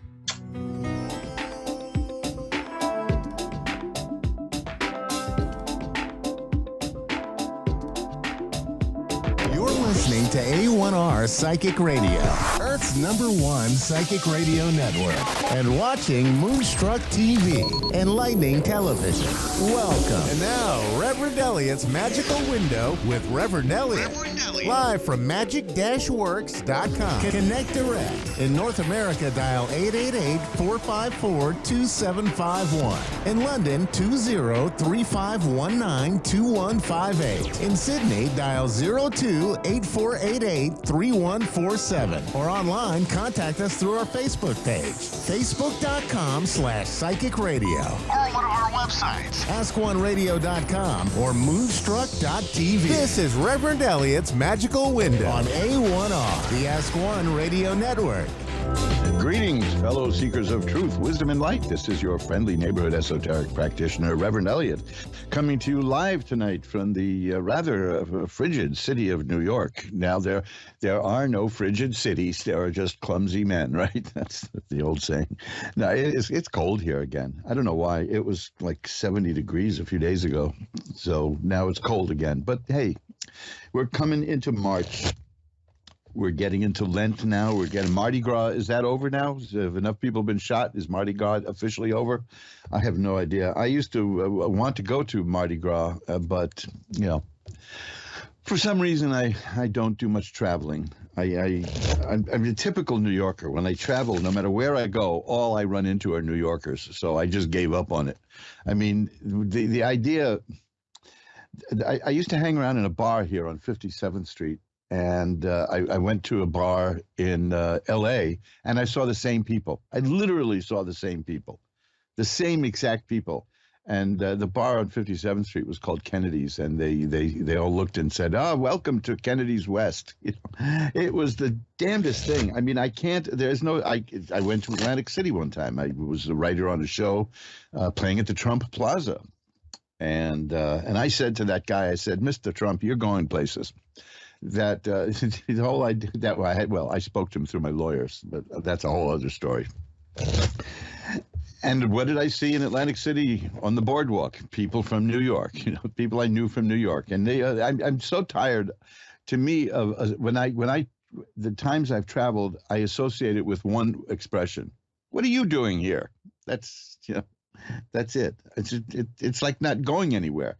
What is the point of traveling if I see the same people wherever I go? I think it's some kind of conspiracy. I don't know. But we are here to discuss the deeper spiritual things in life, the mystical things, the things that the tarot can show us. Now, there are limitations. And for instance, there are things that the tarot cannot show. And that would be, for instance, the most profound mystery of all. And when I shuffle off this mortal coil, and I have a chance to interrogate the Almighty, who theoretically knows who I am, but you never know. You didn't used to be bald. That's what I'm expecting the Almighty to say when he or it looks at me. But I do have a few questions about life on Earth. There are a few mysteries that I've never been able to work through. Profound spiritual things like, why can I eat a half pound of chocolate and gain 12 pounds? How does that work? Doesn't physics call that impossible? And yet there it is. Half pound of chocolate. Next thing you know, the buttons are busting on my shirt. No. Then I have to spend a whole bunch of weeks eating watercress. How did that happen? I know it's just as natural to lose weight as it is to gain weight, but I assure you one is more pleasurable than the other. The results are better with the unpleasurable one, but it's not as much fun. And as I get older, I find that I can do fewer and fewer things that were fun in my youth. For instance, I've abandoned cigarettes. I did that long ago. Man, I abandoned cigarettes partly because of something a doctor told me. I used to smoke a couple of packs of non-filtered cigarettes a day. My voice was very high before that, and he was examining my chest X-rays, and he says, "Well, from what I see here, you better give up smoking now." And of course, the blood drained from my face. And I said, "What do you see, Doc?" And he said, "Nothing. That's why you should stop now. You've dodged a bullet." And so there it goes. That was the way it used to be. I had the legendary privilege of holding the record among New York City comedy clubs for drinking the most martinis in a single night. Well, just looking at one now is going to wipe me out for a few days. Yeah, this getting old thing isn't all it's cracked up to be. But like they say, it beats the alternative. One of the things I've been meaning to talk about, and I haven't gotten around to, and it plays a very important part in the thing we're going to do tonight, which is look through tarot cards to see what's going on in our lives, is the word trust. Obviously, there are people who trust me because they will call me. They'll pay me at times to look at the future, to look at not even the future, but the present. That's the other thing we're so accustomed to looking at tarot cards to see the future, but we can use them to see what's going on in our lives now, sort of like an espionage thing. If you suspect trouble at work being made by somebody, we can look at that person and see what that person is doing. If you want to know what's going on with someone in your life that you don't particularly trust 100%, and let me tell you, a lot of times people are pleasantly surprised by what the cards show. You can do that too. But trust is the important thing. And I've been spending a lot of time thinking about that because I think it's safe to say, especially over the past couple of years, where the stories have gone back and forth, that trust, the trust of the people in certain governmental institutions is at an all-time low. I mean, when the general public's response to a warning concerning a deadly disease is to laugh, then you know that there's a communications and a trust issue. We just saw, and like I said, I don't hold anything against people for what they did at the beginning of this outbreak of disease, because it was a novel disease. It was called novel coronavirus, meaning nobody ever had the virus before, so chances are they didn't know how to handle it particularly well, but it simmered down. But there are some people who won't let go, especially the fear. This is a topic I get into a lot. It's fear. But the opposite of fear, it may be opposite, or let's say shackled to it, is trust. The studies are coming in again saying what the New England Journal of Medicine said in February of 2020, that these cloth face masks don't do anything to prevent the disease. They just don't. But you see, it's taken on the aspect of religion now, and that is a sacrament. And there are people who will not let go. And fine, you want to wear a mask, go for it. But if somebody came out and told you that they do work and they do prevent illness, would you trust that? Would you believe it? Because that's what we were told. We were told for years. They don't work, they do work. They don't work, 2 work, 3 work. They don't work. Well, the results are in. They didn't do anything. They didn't stop anything. And of course, that was from the beginning. That's what they knew. So why it was done, nobody knows. But it was a sort of a mania, and it took hold. And to me, the most bizarre thing about it was I remember a magazine that had a headline: the anti-vaxxers have a new conspiracy theory called natural immunity. Well, folks, natural immunity is that's how our bodies work. It's normal. In fact, when you lose your acquired immunity, you're in big trouble. That led to one of the funniest things. Well, to other people, I didn't find it amusing. But this is, talk about aging, right? So I go to a doctor about 1.5 years ago, and I'm asked a certain question about, which I'm not going to ask the question now, nor am I going to answer it. But I said to the doctor, I had measles in 1964, and measles is the most contagious virus we've got going on the planet. And I've never caught it again since then because I trust my immune system. And she looked at me and said, "You actually had measles?" As if I'd said I had wooden teeth or something. It was just, you actually were treated with leeches? I felt so old at that point. You actually had? I realized this doctor had never encountered a person who had measles. Well, there you go. So That's a matter of trust. We had, for instance, the head of the Centers for Disease Control issued an apology saying that she had done things very wrong, but of course that didn't include a resignation. So do you trust her? And I wanted to, and I've been thinking about this for the last couple of years, because that's the kind of compulsiveness I've got, which is I like to run things down to the root. And I think I found the moment at which the population not only lost trust in the government, but lost trust in news media. Remember, we used to trust the news in this country. Hey, look, it was in the Times, man. That's what people would say. The equivalent today is, well, you could Google it, which is the kind of thing that makes me just want to slap somebody. You could Google it. You could Google it. That just means I've lost the argument. And the argument is always an interesting thing, because I never can tell the difference. I think I'm in a conversation, and it turns out I'm in an argument. You know, one of those, we've all had those. And when it ends with, well, you can Google it, that should be the ending, because then you just turn and walk away. You've been there, done that, goodbye. But we had faith. I mean, I knew people who had such faith in the news that they figured that if it was in the news and in newspapers, it had to be true, because it was illegal to print stuff that wasn't true.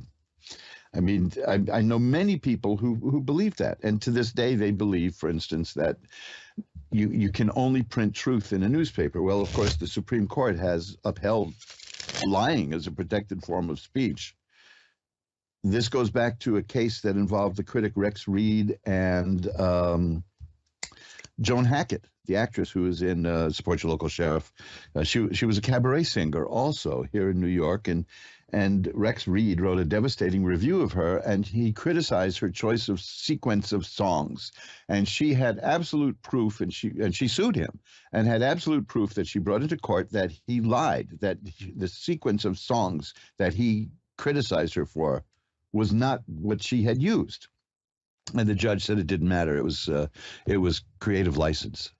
Well, that's a fascinating one, because that means you can lie in a newspaper. But even that was after what I have in mind. And that is a little something, 27 books that the government put out in 1964 called the Warren Commission Report. And I date it to that, because almost immediately upon issuing the Warren Commission Report, there was a PR blitz to get you to believe everything that was in it unquestioningly. A paperback book was put out, and at the beginning of the paperback book, the New York Times told you what to think about it. The Sunday that the report was made public, NBC News and CBS News came out with full TV documentaries explaining it, which is impossible. How did they know what was in it that far in advance that they could create a show and do all of that? Well, people started looking askance at that. And then people started buying all 27 volumes of the report and noticed certain things that were bizarre, like the sequence of photographs of the president being assassinated, which is what the Warren Commission was investigating. They were run out of sequence to prove a point, which, it's a little too gruesome to go into now.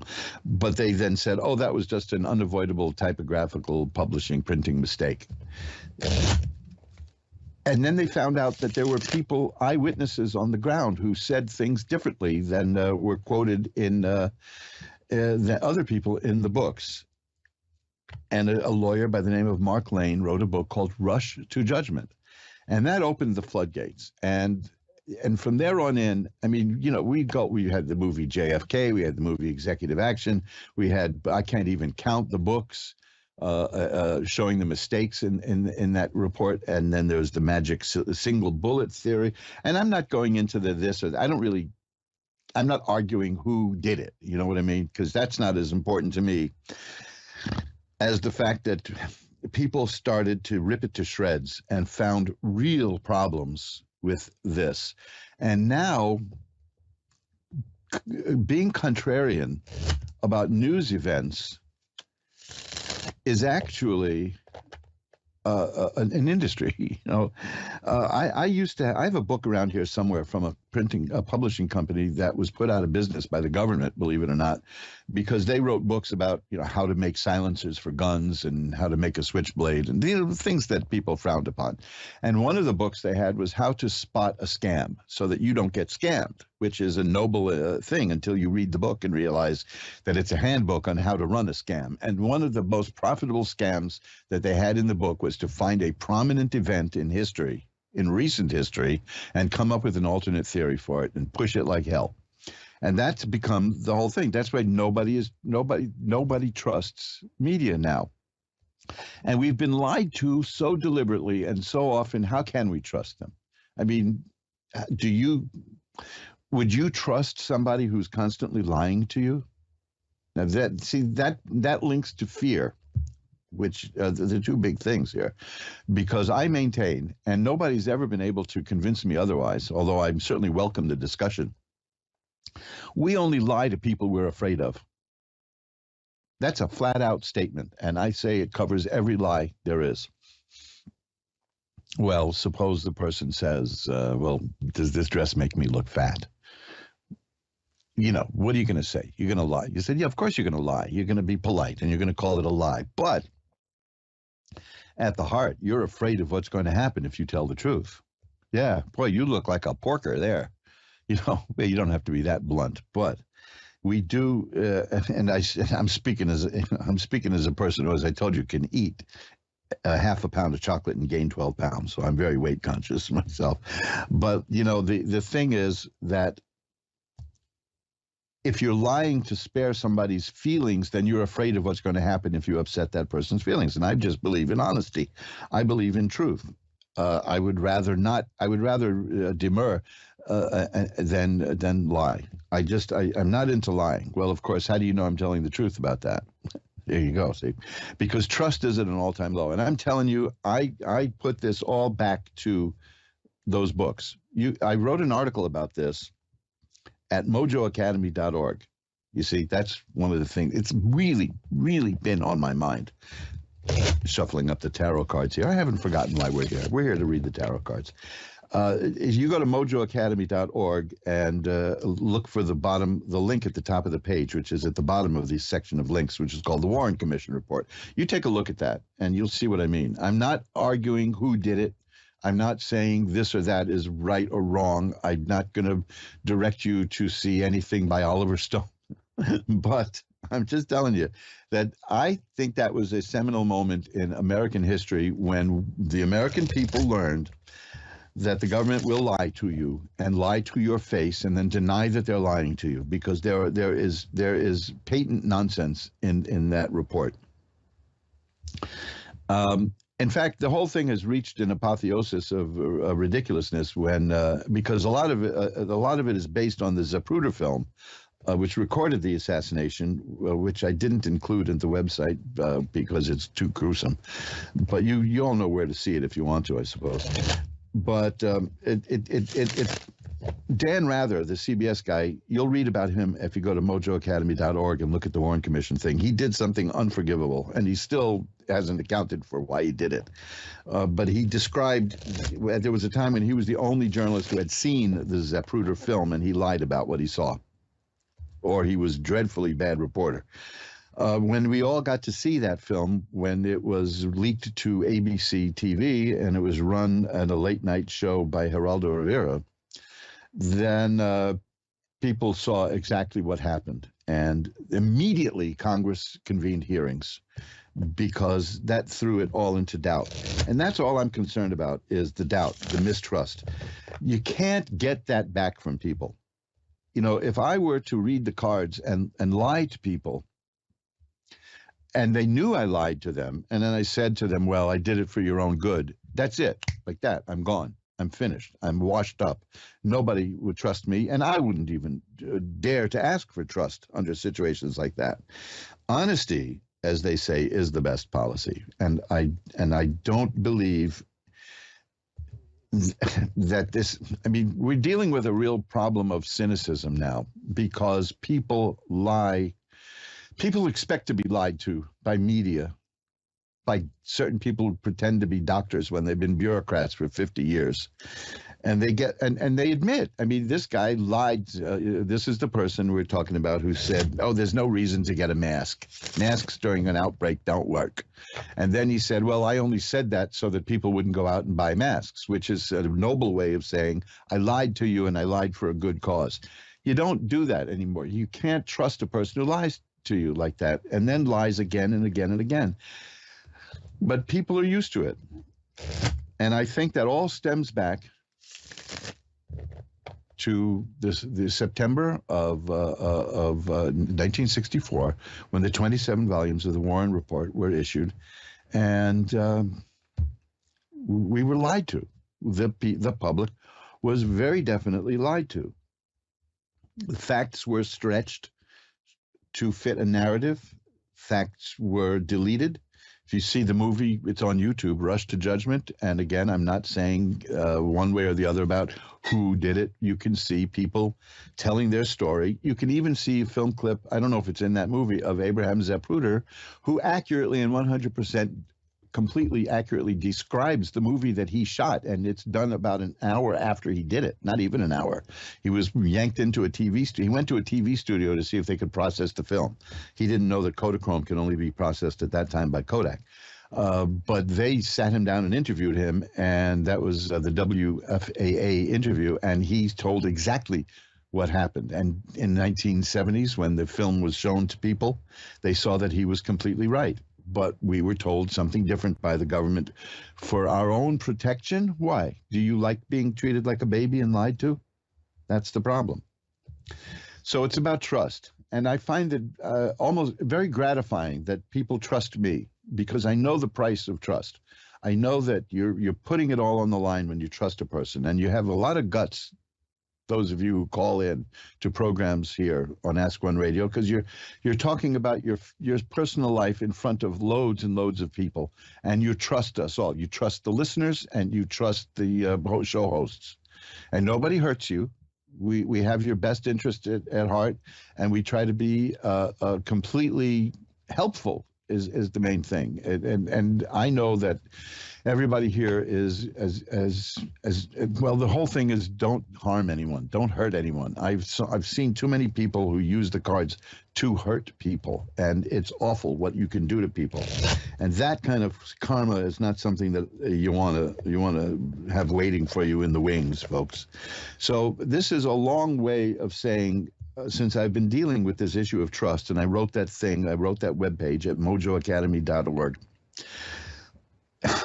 I really appreciate the trust that you've put in me for the last 10, 11 years, and the trust that you're going to demonstrate today when you put your life in my hands and ask me to look at things.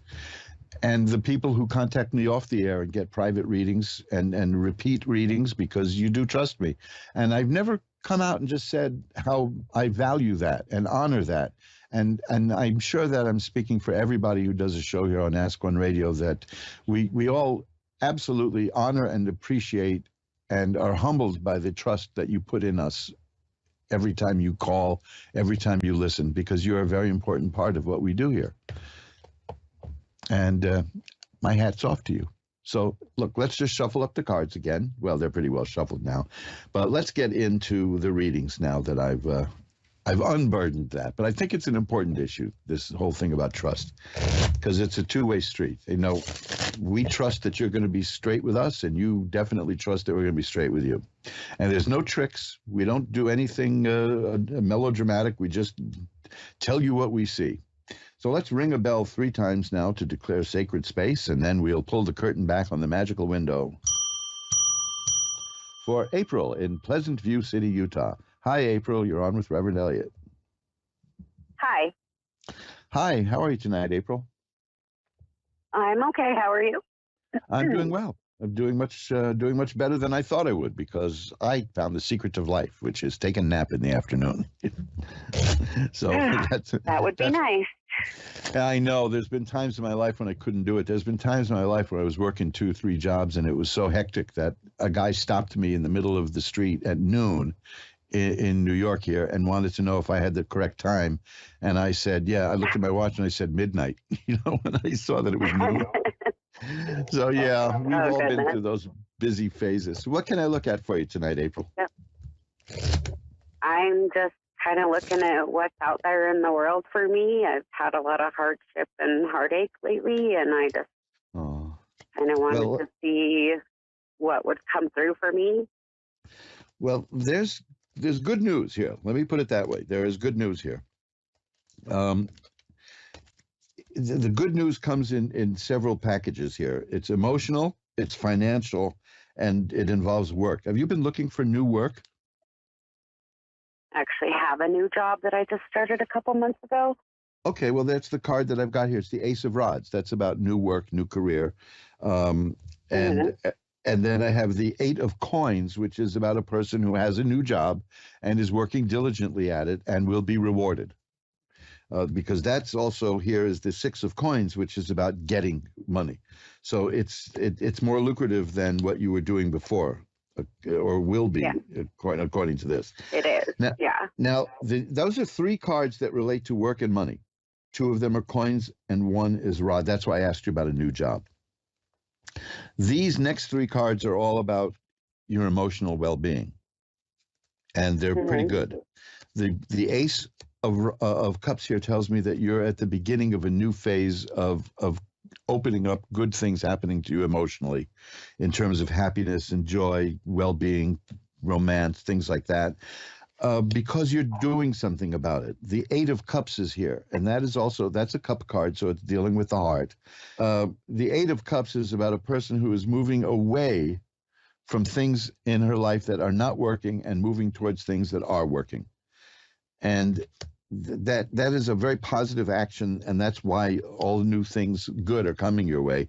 The Four of Cups is here, which tells me that you're going to be getting something, an offer. It could be a friendship, it could be a romance, it could be a romantic involvement that you're already in, reaching a new level. The thing is that it's going to come and it's going to take you a bit by surprise, but it's there and it's happening, you just don't see it yet. So money, work, and emotional well-being are all working in your favor. And I'm sorry that we had a little technical glitch there, but we're going to blame the phone company on that one. Can you do that still? There is no such thing as the phone company anymore, right? Geez, that shows you how old I am. Like when the president said you should keep a record player on at night, that made sense to me.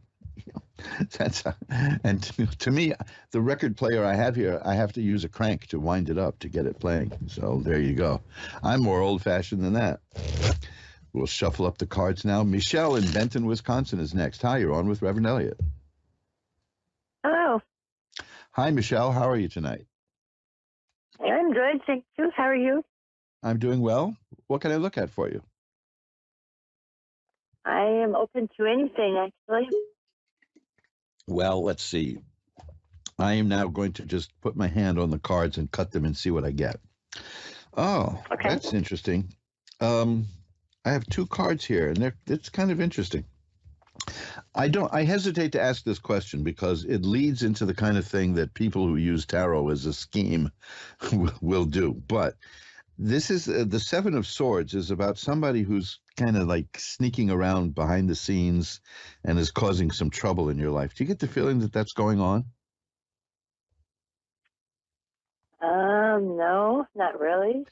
Okay, so let's just say that it might be like a warning that there's somebody out there who doesn't have your best interest at heart. But I don't think it's going to matter because that's followed by the Star, which is a card of hope and optimism. And there's a card, the Justice card, which means that you will get justice if somebody tries to do wrong to you. Just that there's somebody out there who you might want to be a little leery of. I'm not going to go as far as to say that they're creating a problem for you now. I just see that there's somebody who's a potential troublemaker out there, but it's not going to work. I've got the Ten of Cups here, which is great happiness. Yeah, it's not going to work at all. You'll be fine. In fact, you're strong enough to handle it. I have the Strength card here. Aside from that, everything is happy. There's justice here, which generally means that there's something that you deserve that you're going to be getting, and it's not like you're going to get what's coming to you in a bad sense. It's a good one. Because the Ten of Cups is here. The cards following that are good. That's complete happiness, the Ten of Cups and joy. No, I'm getting lots of happy stuff here for you. The Empress here is a person who creates things and makes things happen. You're looking fine. You know, if there's anything specific you want to I'm look ready at. for a change. Yeah. Well, you'll make it happen. Let's see what I have here. Well, deal. Let's see you. what we well, let's see what we get in terms of change coming. Okay. Well, now you see, this is interesting. I got that card again, the Five of Swords, which is a card about somebody who's going to try to make some trouble in your life. But like I said, don't worry about it. Okay. The fact that it came up twice is interesting. It's just like it's saying, don't blow me off. But trust the cards here. They're saying that you're going to be fine. You really, you're getting the same cards again, and you heard me shuffle them. That's very funny. The stars here, that's hope and optimism and good things coming. No, I see nothing but good stuff coming your way. Here's the Four of Rods, happiness and home. There's cards that indicate that here's the tower struck by lightning, and that's a card of change. There's good money cards here. You got a very dull, happy future here that I see. You know, nothing bad at all. You know something. This is why it's interesting that there's somebody you're going to do very well. Okay, in terms of things you want in life. There's a period of change coming, and it's going to be very good for you. That's what I'm seeing here. You're going to be putting bad stuff that you don't like behind you, and you're going to move forward and get things done. Now, that to me explains that Five of Swords card, because when we start improving ourselves and when we start getting things that other people don't have, somebody's going to be dissatisfied and unhappy about it. But because I found that the surest way to lose friends is to improve yourself and change. You know, you're so different now. What happened to you? You're not so much fun anymore. You know, but you'll get new friends. But you're going to be fine. I got the Four of Rods, happy home again.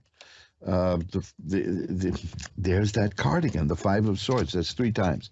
So it's not, like I said, it's nothing to be worried about. I want you to be I want you keep my eye open. Yeah, it's just a bit of a warning that as you start changing for the better and getting things that you want, somebody around you is going to start being envious and unsatisfied and dissatisfied, and that's their problem. That's not your problem. Okay, and it's not going to hurt you. I agree. Yeah, that person isn't going to hurt you. Let me look at that person. Okay. Okay. See, this is interesting. I'm looking that the cards for you are good. The Nine of Cups, that's a card of being very satisfied in life. Really satisfied in life. The Sun, which is a card of health and healing and growth and happiness. And when I look at that person, I have the Five of Coins, which is a card about loss and being unhappy. I have the Ten of Rods, which is about a person who feels overburdened and overworked. I have the Devil card, which is about a person who is very controlling and and there's the card again. There's the Five of Swords again. And so you know what it is? You're looking at a classic grouch. That's all. So when this person shows up, it isn't going to hurt you at all, because you're going to be you look at the Ten of Cups sometime. I mean, the Ten of Cups, the Nine of Cups. That shows a very happy, well-fed, contented, smiling person. In fact, the only warning that comes, this is interesting in light of this other card that I've got. The only warning that comes with the Nine of Cups is that some people may be envious of what you have. And let me tell you, that's this other person. And it's that person's problem, not yours. They're not going to hurt you at all. They're going to be too busy feeling sorry for themselves for not having what you've got, when they could just as easily get what it's within anybody's power. I'll tell you a story about that, because it has happened several times to me. But my wife and I had a friend who was a theater major at a very impressive college, and theater was his life. And I wasn't a theater major, and theater wasn't my life. And some people who were familiar with me thought that I would be the perfect person to write a play that they were producing. And I said, okay, fine. And we signed the contracts and got the job. And my wife mentioned it to this friend casually. And he was upset. He was furious. Well, you don't have any training in writing a play. And I said, well, I don't care. They're the professionals. They're the ones who think that I can do it. So who am I to say no? And it paid me very well, but you know something? We have this was back in the 90s. We haven't spoken or heard from him since then. And that's the kind of person, that's what I'm talking about here. I'm not talking about. We don't need them people anyhow. We don't need them right. people. let them take themselves out of our life, because I agree with that. Let's forget that, because that's what we're talking about, which is you're going to be doing very well. And it's going to be through your work. And nobody has a right to appropriate that for themselves, because it's not your responsibility to make them happy. And when you come down to it, you can't do that. That's one of the biggest mistakes I think people make anyway, which is to get into a relationship because they want to make somebody happy. Right. You're happy or you're not. And the key is, can you be miserable together, if you know what I mean?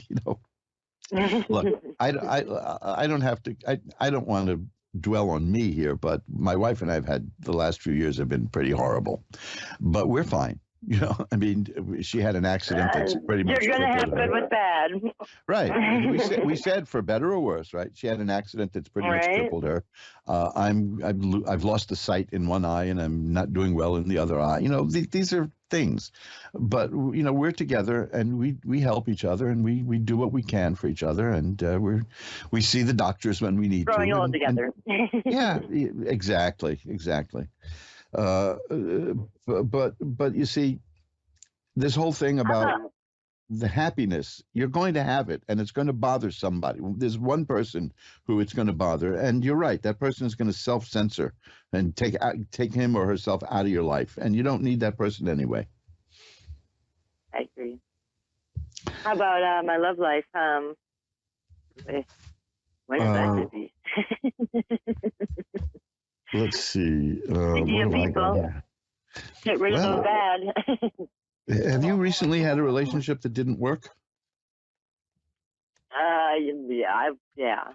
Because I've got a card here I've got two cards here that are very sad, and they tend to be about relationships. The Three of Swords shows a heart pierced by swords, and the Nine of Swords shows an unhappy person. But the next thing here I've got is the Ten of Cups, which is great happiness.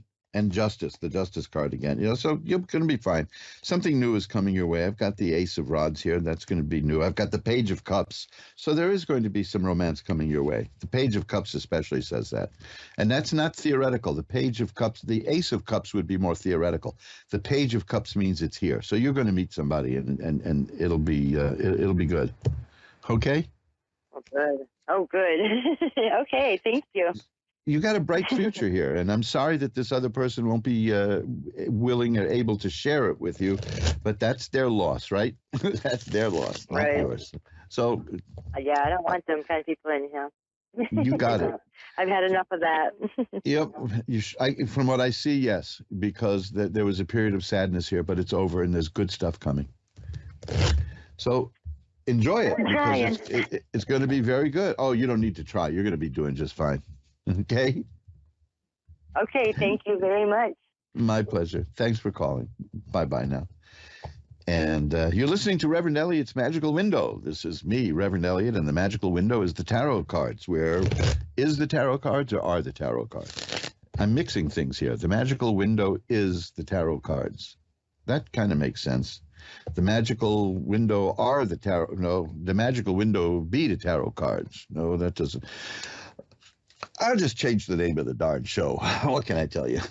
You're listening to Reverend Elliot's Magical Window, the pompously named, meaningless named program, where we look through the magical window of the tarot so that we can see around the corner of life and to see what's coming at us, to see what's happening, to see what's the word I'm looking for? To see what life holds for us. You see, this was a perfect example about not just looking at the future, but looking at the people around us this past call. It's sad. There is somebody there. That card came up 3 times in that reading. There was somebody in that person's life who is going to be a real sourpuss. And that's fine. You can't control that. There's nothing you can do. I suppose at certain points in life, I was the sourpuss. You know, I'm not going to cast the first stone, as they say.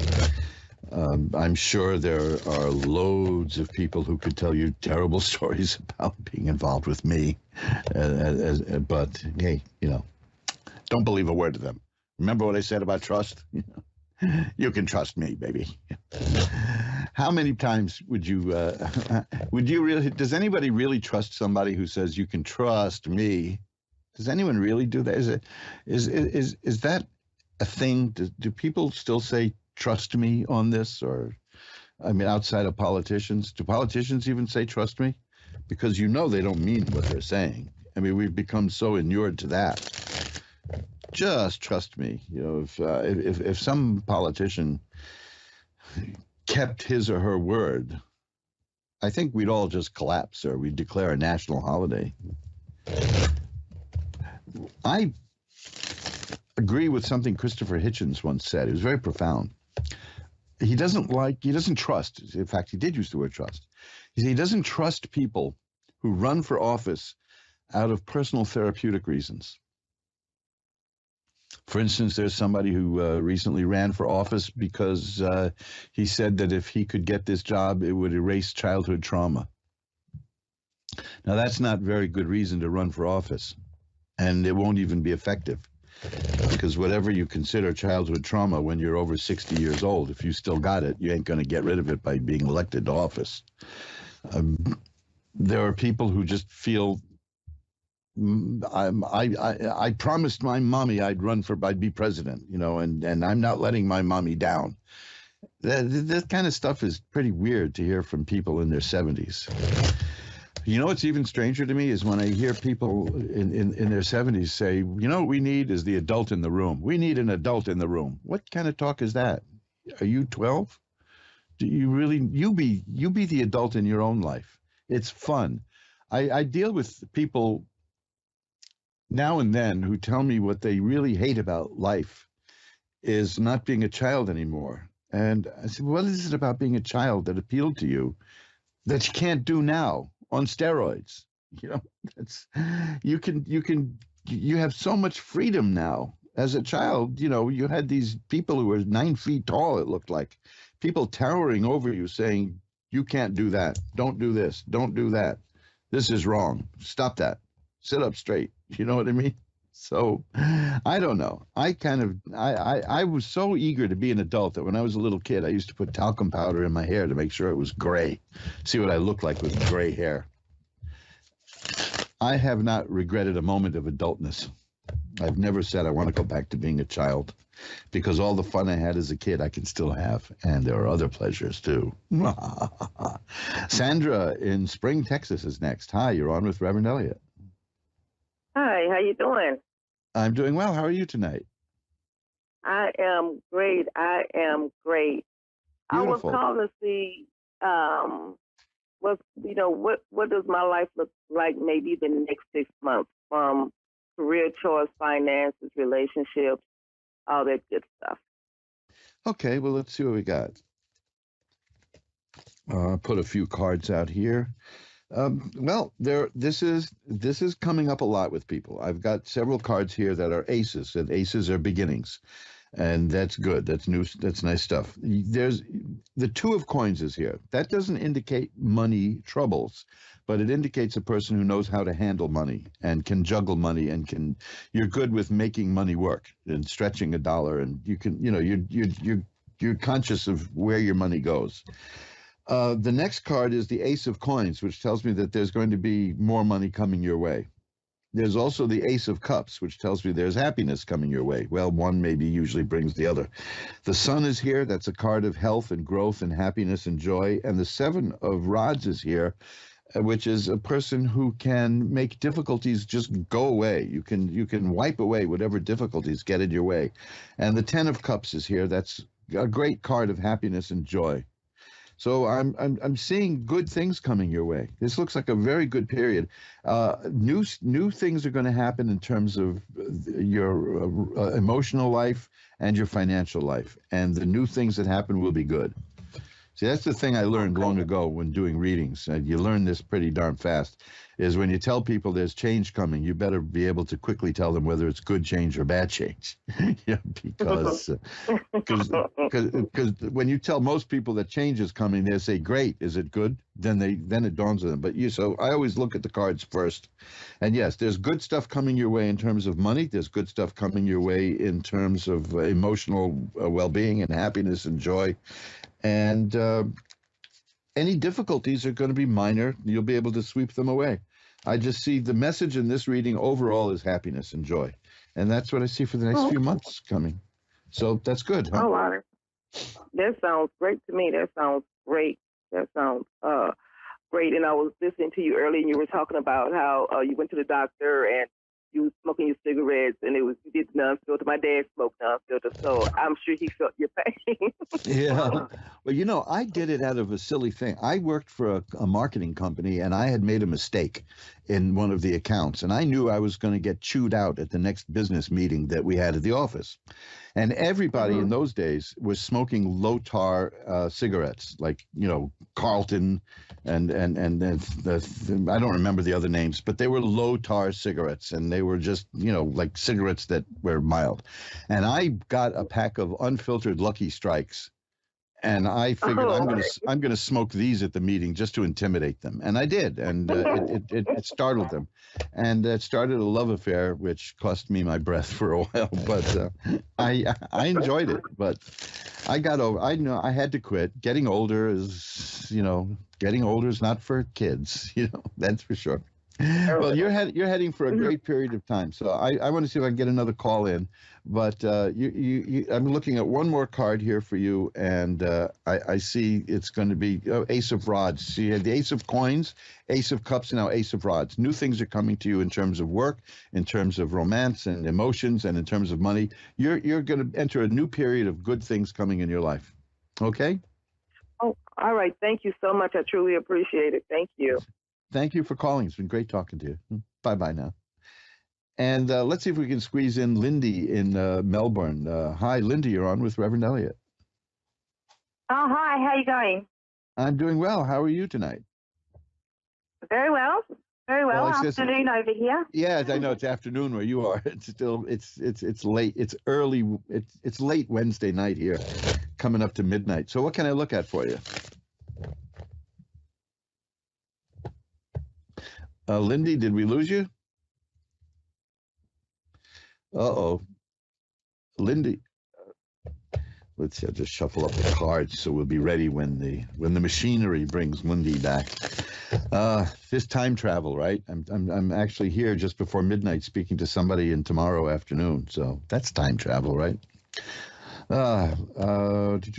Remember, like I said, you can check out if you don't get, well, obviously the show is winding down, so if you didn't get a chance to get through tonight, you can drop me an email at asktarot@earthlink.net, and I'll be happy to pull a few cards for you on the house.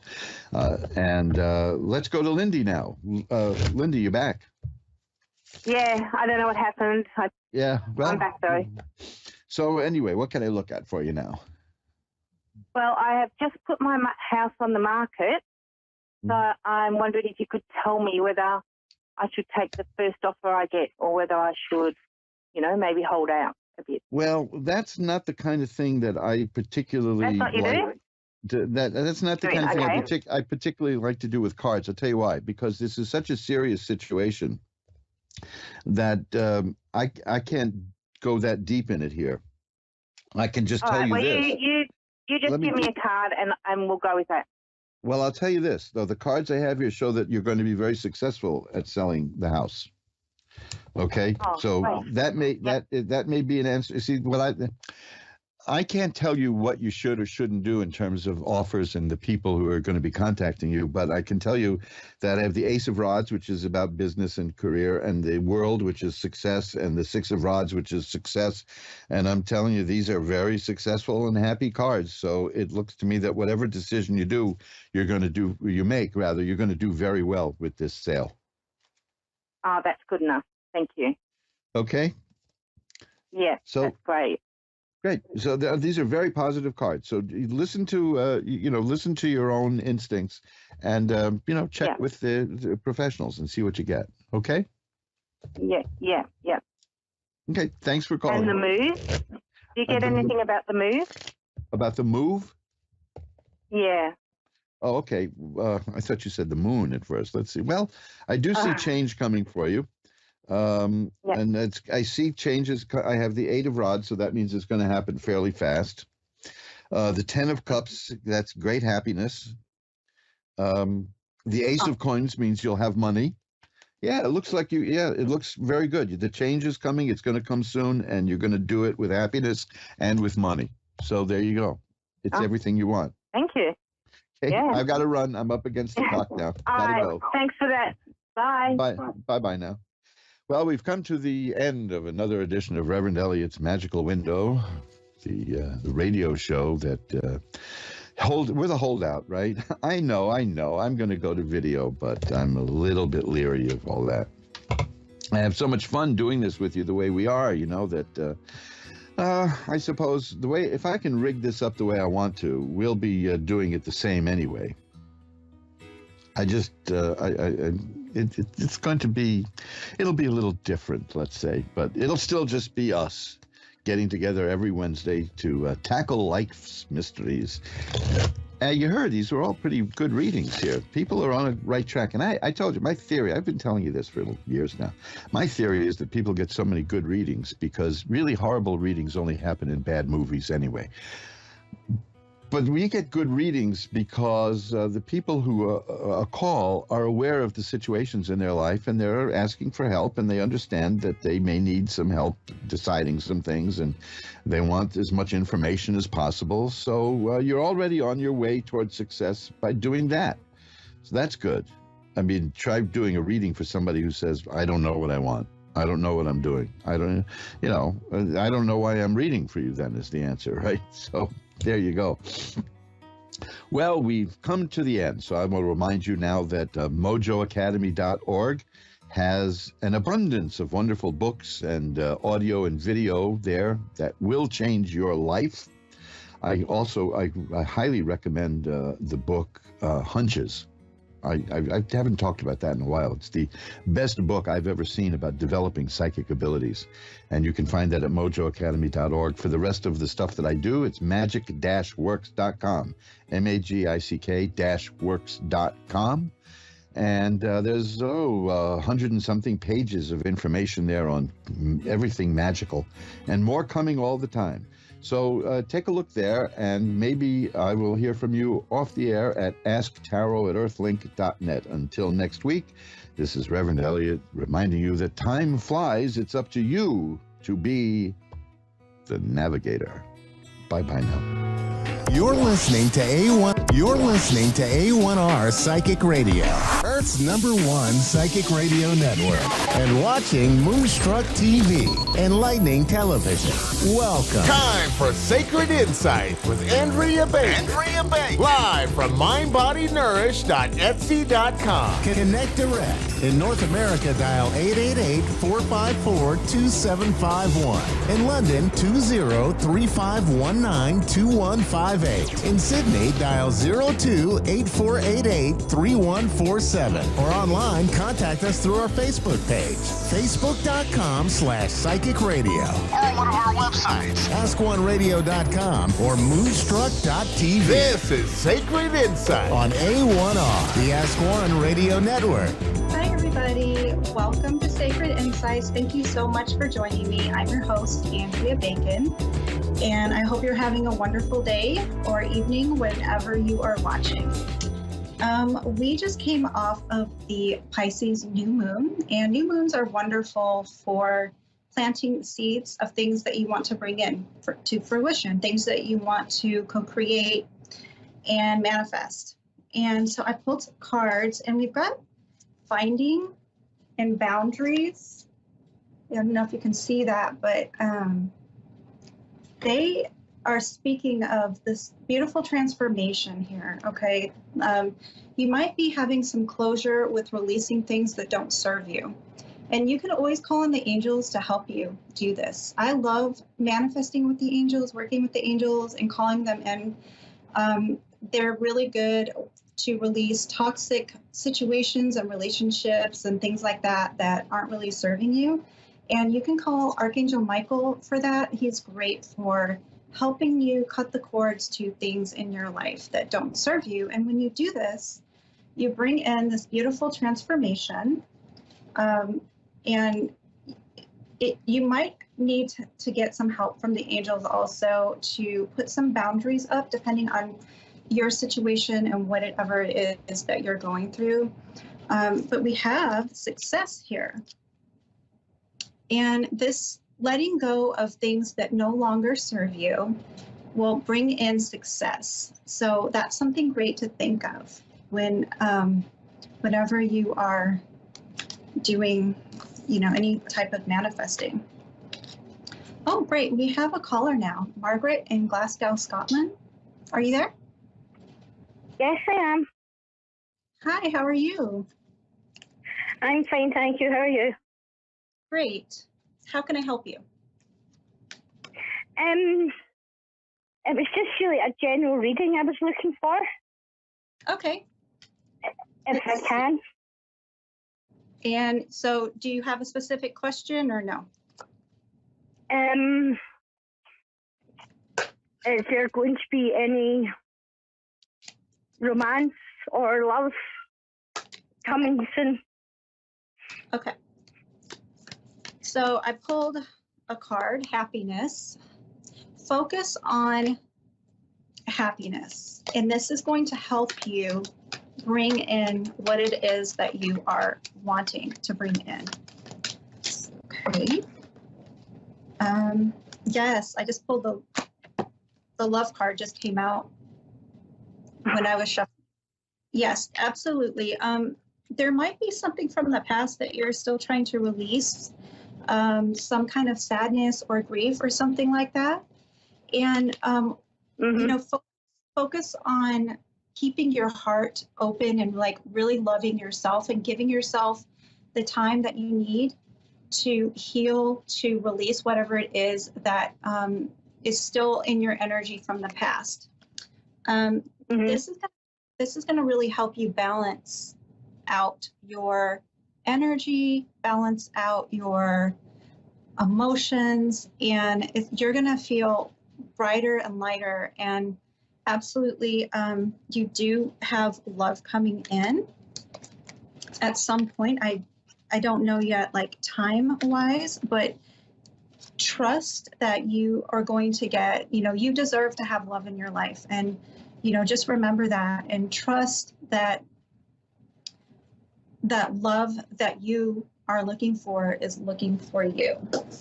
And let me see any other messages here. Okay. So we have the Four of Cups, which talks about holding on. So you have to make sure that you are ready for being able to open up completely. There's a lot of independence here from you as well that I'm picking up. We've got the Queen of Pentacles and the Chariot. Yeah, so things are going to be moving forward for you. And stability is coming in. I mean, if you, you probably already have stability, but you're going to have, I'm getting a lot of financial stability coming in for you as well right now. Oh, good. Yeah. And that's something I am needing at the moment. Okay, yes. So I'm definitely getting, picking up on love coming in. Really commit to keeping, your heart open to yourself as well, and cutting out things that are not serving you. You've got the Page of Swords here, so the swords are all about being definitive in your thoughts and being disciplined and having healthy communication as well. And I kind of see you waiting around, wanting for something to come in, and it hasn't come in yet. Yes, my mobility scooter. I'm sorry, can you say that again? My mobility scooter. I'm taking that's what you're talking about. It's my mobility scooter. Okay. I was expecting it last month, and I've been told it's due. It'll possibly be due by the end of this week. Oh, okay. Yeah. I've been waiting on and off since.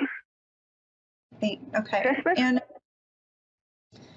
yes, I see you're paying a lot of attention to, and I know it's hard not to because we all do it. A lot of attention to the way things are, and the lack of what it is that you're wanting right now. So let's get some more. Yeah, let's get some more guidance.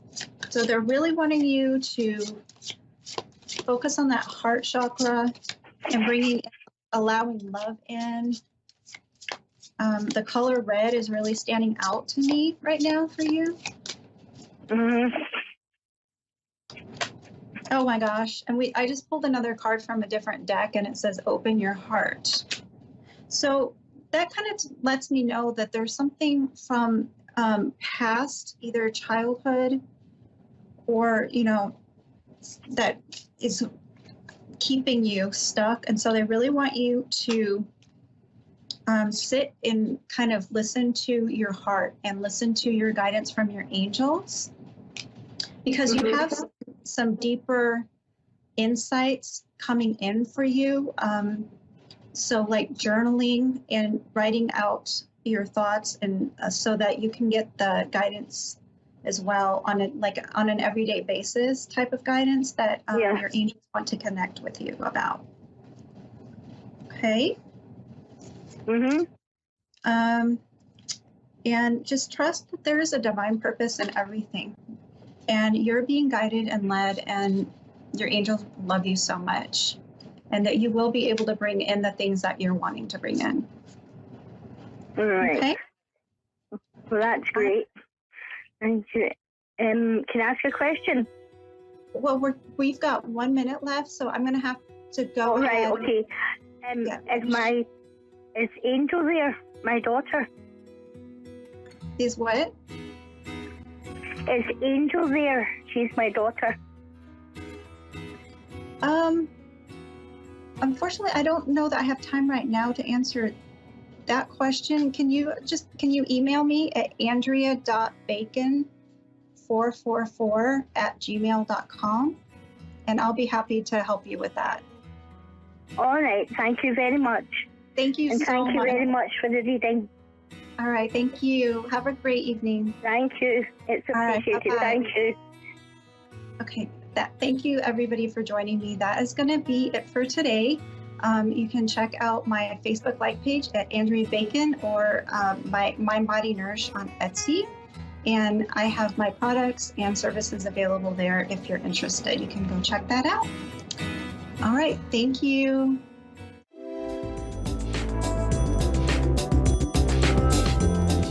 You're listening to A1R Psychic Radio, Earth's #1 psychic radio network, and watching Moonstruck TV, enlightening television.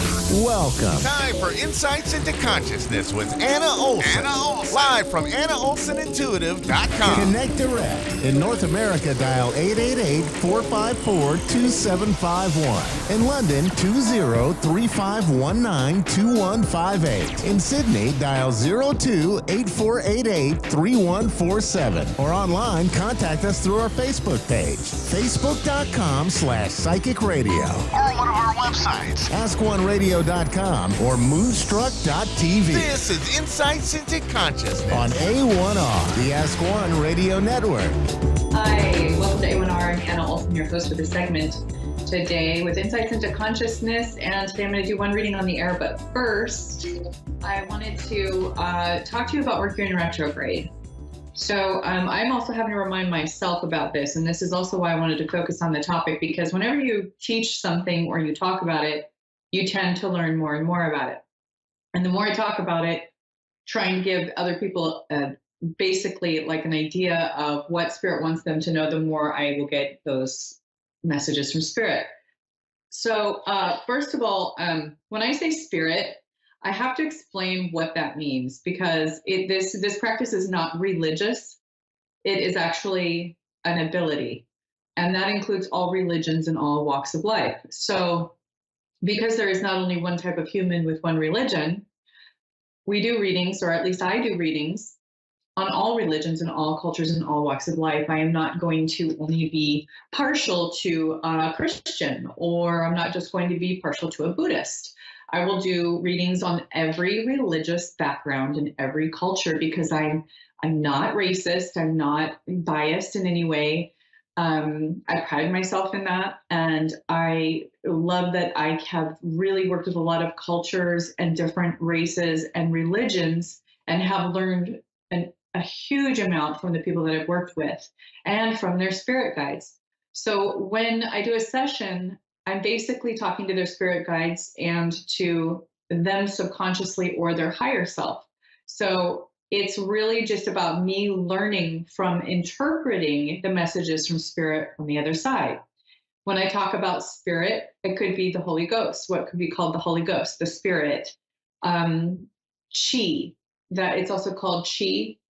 It's also called, just your ancestors, your spirit guides, loved ones who have passed, and other people that you may have associations with who are even now living. So I still get messages from people who are currently still alive on the planet. And the way that that happens is through remote viewing. And we know that this is a thing they've used in the military for a very long time. And as a matter of fact, the Oracle of Delphi from way back in the ancient times, the Babylonians, this has been a practice for a very long time. And this is something that is an ability. It's something that helps other people. It's so much. So I just really want to talk about Mercury in retrograde and how that really ties into what I'm talking about Spirit. So first of all, right now I'm just going to ask Spirit, which would be guides and angels that want the current viewers, whoever's going to come across this video, to tell me exactly what they want me to say. I have not rehearsed this or thought about it. It's just by the seat of my pants, just on the fly. So, I'm going to start the reading now, basically, and anybody who watches gets this download. So I'm hearing basically that Mercury in retrograde is a bringing out the darkness. When we're having a Mercury in retrograde, people do tend to make it an excuse. But on the other hand, it is a time where communication can get confused or confusing. Even electronics can work in a weird way or not work at all. We have things that happen with the house pipes, the plumbing, the washer, the dryer, things like that. Because quantum physics, it's not anything other than science. But I don't want to go too far on my stuff, because I'm very scientifically based and I'm very factually based. So to kind of adhere to what Spirit's telling me everyone needs, and not just the way I'm thinking, is that Mercury in retrograde shows us the dark side. It shows us all the stuff we were stuffing. It shows us and brings up this time of the moon cycle, basically, or not just the moon, but the planet cycle, is similar to the moon cycle of the dark moon. Or, it's kind of like the new moon. So basically, it's turning off the light to leave you on your own for a while and let you suffer. And I know that sounds kind of dramatic, but the truth is that we all need to deal with our stuff that we need to process, because we get into survival mode. And what happens is we stuff and we stuff all the things we're dealing with and all the spiritual growth we need to do. We go about our day and we just hide it. We stuff it in the background. We ignore it. And it has to come to light eventually. It has to come to fruition, because what the other option is that it grows into this thing that's in the dark and becomes kind of like a monster in your life. And you're on autopilot. This is also your subconscious mind, our subconscious mind, mine too now. And it's really important to let yourself during Mercury in retrograde have some rest, relaxation. Stay calm when you talk about things, because there's a lot of miscommunication that can go on right now between people in relationships, meaning any type of relationship. Even people with their pets can have miscommunications. And it's important during Mercury in retrograde, which is actually over this week, by the way. I believe it's on Wednesday. I'm actually going to check my calendar. Yes. So tomorrow, January 18th, the Mercury in retrograde ends and we'll go direct. But then after that, we have up to 2 weeks where it will take some time to get back to normal. No contracts, no travel plans during that time. You know, you can check, you can Google, see when the next one is, put it on your calendar. Know that that may be a really difficult time emotionally, even hormonally, also relationship-wise, communication-wise, plan-wise, contract-wise, appliances, anything electrical-wise, the house, the plumbing. A lot of it is connected to the weather as well. Don't think this doesn't include our ecosystem. This is very closely tied to the ecosystem. So remember that it's not just you, it's all of us together. And remember, this is the time that if you need something or you need help, to go ahead and reach out to other people and to ask for support.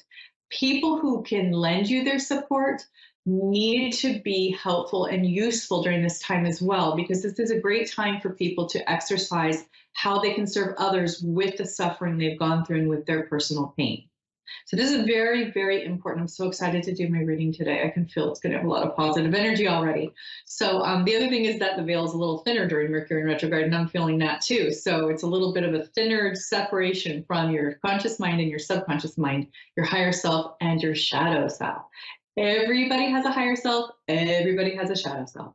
So, you know, try not to think that it's a mental illness. It can affect you if you do have some sort of a diagnosis with mental health. Spirit wants me to tell the audience that mental health mostly has to do with, oh my goodness, diet, self-care, drug use, alcohol abuse, and trauma. So those are a few things you can, you know, rewind this and get those 5 things. Figure out how to resolve those issues in your life if you want to have the best mental health possible, and then increase the diet substantially.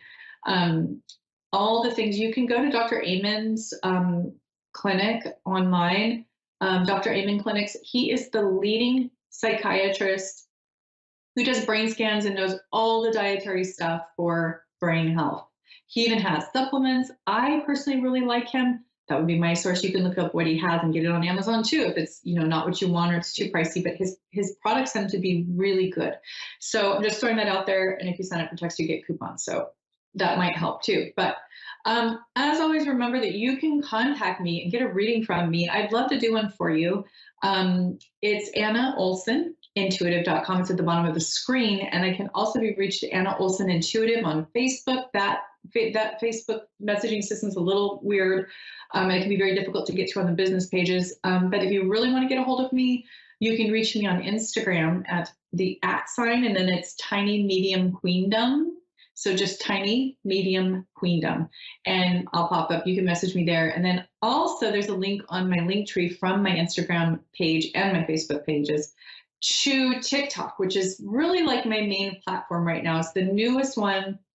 It's the most popular and upcoming app at the moment. I know that'll probably have its day and go away, but as of now, I've been getting hundreds of thousands of views and thousands of, you know, tens of thousands of likes. And like, you know, it's really blown up. And I guess people really care about the content that I share there, and it's really helped some people.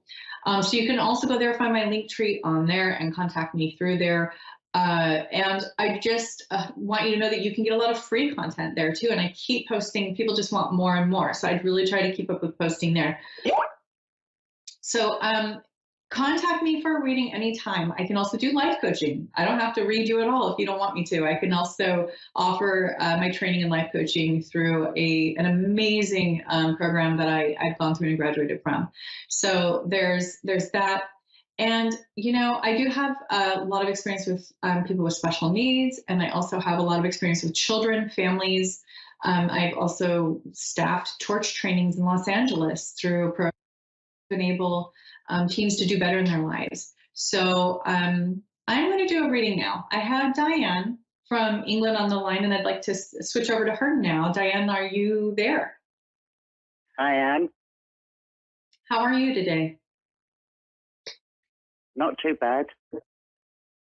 Good to hear. I'm excited to do your reading today. Yeah. And I'd like to know if you have a specific question or if there's a topic you'd like for me to focus on today. Well, I lost somebody very close back at the end of May last year, and I can't stop grieving for them. Okay, so you lost somebody last year? Yes. Okay, just want to clarify that this person has passed. Sorry? It's a little hard to hear on the line, so I just want to clarify that this person has passed. Yeah. Okay, and you're in some pretty deep grief right now? Yeah. Yeah. I'm sorry to hear that you're going through that. I am going to ask your spirit guides what would be the best course for you now and how we can best guide you in the amount of time we have today to get you to the right place. So it seems to me like this individual had some pretty had a pretty rough upbringing or life in general. Yeah. I feel, was there military influence of some sort? No. Because I feel like warrior, or this guy is somebody who really had to fight his way through a lot of his life. No. No. Okay. Well, I think that's what the military thing is kind of representing right now. That when somebody has a rough past, that sometimes they have to become a warrior. And so that's just basically what I was getting with that. A lot of like turmoil and things like that. And I'm wondering, did you have any specific questions about this person? No, not really. I just feel a bit guilty because I've kept an eye on the person for 3 weeks, and he died in hospital because he was taken in, and I feel guilty that I never got a doctor sooner. Oh, okay. Well, that's always, I think, very common when people lose someone, but because it's common not to visit shortly before they pass for people. And it's also common to have guilt surrounding their loss. But the main thing that I feel like Spirit wants you to know right now is that you are extremely capable. The reason why you're feeling this so strongly, according to your spirit guides, is because you are it's kind of like you go through processes like this very quickly. You get things done very quickly in this sense. So they're saying you're taking it all on at once. And some people take many, many years to grieve, and some people can get it done a little sooner because they're just a little more prone to healing and getting through it. So I'm wondering, do you have like a background work that helps you to process this better, or do you usually kind of just put your emotions out there, or? I lost both my parents, and it took me a long time to get over my dad. And my mum went about 14 years ago, but my dad went 43 years ago. And I still think of my dad, but in a different way now. Mm-hmm. You know, I've got all their pictures all around, and I talk to them. Yeah, I think that's great that you talk to them because they can hear you. You know, our loved ones can always hear us when we talk to them. But I mean, I also think that you've had some practice on losing people, and I think this is just like your body and your spirit and everything just kind of being like, okay, let's just get this over with and do the grieving process. But the good thing is that it'll be over quicker that way. So I think it's important for you to just practice a lot of self-care and to be very patient with yourself right now. I feel that you are a very like generally good, generous person. And it's out of your, it's out of your comfort zone to feel like this. And that's why I think you're seeking some guidance right now, because this is very uncomfortable. You're not somebody who feels sorry for themselves. You're not, used to any of this for a long period of time. And the main message from him that I'm getting is that you did everything just the way that you needed to do it. And it's okay. He's saying it's okay. He's fine. And he isn't upset. This is mainly just about your feelings about the topic. You wanted to see him beforehand. And he wants you to know that you can still have contact with him. Like right now you're having contact with him again. You got through the phone line. I feel like that was a blessing that you really had, that pathway carved out for you. And he's showing me walks in the trees or in nature. Does that make sense to you? Do you walk outside or do you go on walks? Yeah, we lived near the hills, and we were always all going up to the hills. A bit old now, but it was like a second home when we were children growing up. Oh, that's so sweet. So he's saying he'll talk to you when you go back out to the hills and you do your walks, you walk around. He will give you signs and messages in nature. So you can look for birds, particularly gray and blue birds, that will be following you or really singing to you and looking at you and kind of following you around. And they're very happy and they're reminding you that you'll get through this and that you will come out on the other side and be happy again. And that the loneliness that you're feeling throughout this process is going to be temporary. And the other thing that he wants you to look for are yellow flowers and to see how that is. Does that make sense to you? Yeah. How so? Oh, he loved growing flowers. Okay. Because I feel like that you'll see them at just the right time. And that is just him letting you know that you're not alone. He's still with you. He's still around you. And he's going to do this in a way that is very fun and playful so that you can feel joy again. And he's going to help you get through that, which is really wonderful. But I think it may take a little time for you to notice these signs, which is normal. But after a while, when you start healing and getting a little more of aware of your surroundings with the spiritual signs, you'll begin seeing the birds, the yellow flowers. There's something about the trees, and I'm feeling like there's an angel in the trees. Like he's showing me like there's a little girl even that's kind of an angel in the trees when you're out walking. Right. Is he with my mum and dad now? Your mom and dad? Yes, absolutely. They're all together and they're all kind of in on this together. So you'll get signs from all of them periodically. And each one will come in at just the right time. I feel like your mother wants to make more contact because I feel like she wants to work on being closer to you. Does that make sense? Yeah, it does in a way. So she is showing me that when she's looking at her life path, when she passed, she was shown everything that happened in her life. And when she saw her relationship with you, she had some issues with how she conducted herself as a parent, and she wished she could have done it better. But what she's telling me is that she did not have the wherewithal or the awareness to be more involved or be closer or more attached or whatnot. She was she's saying that her growth was stunted from trauma or from some difficult things in childhood, which isn't uncommon. Yeah, I know she had a strict upbringing. Yeah, and there was specifically somebody at a school, a male at a school, that was very harmful to her. I'm not sure if you're aware of that. No, I'm not aware of that. No.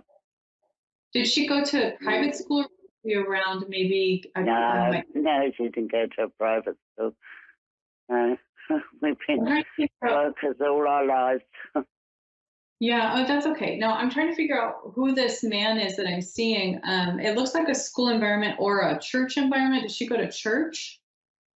Yeah, we were going to church. We're Methodists, and Mum and I went on the Sunday, and my husband. Okay, because I feel like she's really showing me even the Catholic signs and all of that too. I think there's something in her upbringing where she's just explaining to you that she would have liked to have been closer, and she would have liked to be more aware, engaged, involved mother to you. So she's going to do what she can now, but she's also saying, we're over here in the spirit world. You're where you are, and you living to the end of your lifespan as long as you can will still be just a drop in the sea compared to eternity. So she's saying we have eternity to work on this, and it won't be long before you're with them again. And they're very excited to have you there. Of course, live out your entire lifespan, but it's just, she's saying that this is all going to come to light, and the amount of joy that you're going to feel when you guys are all reunited is going to be well worth what you're experiencing now. All right. Well, you can talk to the spirit, and you give my mum, dad, and my brother a lot of love. Absolutely, I will. And let me know if you'd like to speak to me again. You can reach me on my website, AnnaOlsonIntuitive.com. It's at the bottom of the screen, and it's on this post too, and on this video.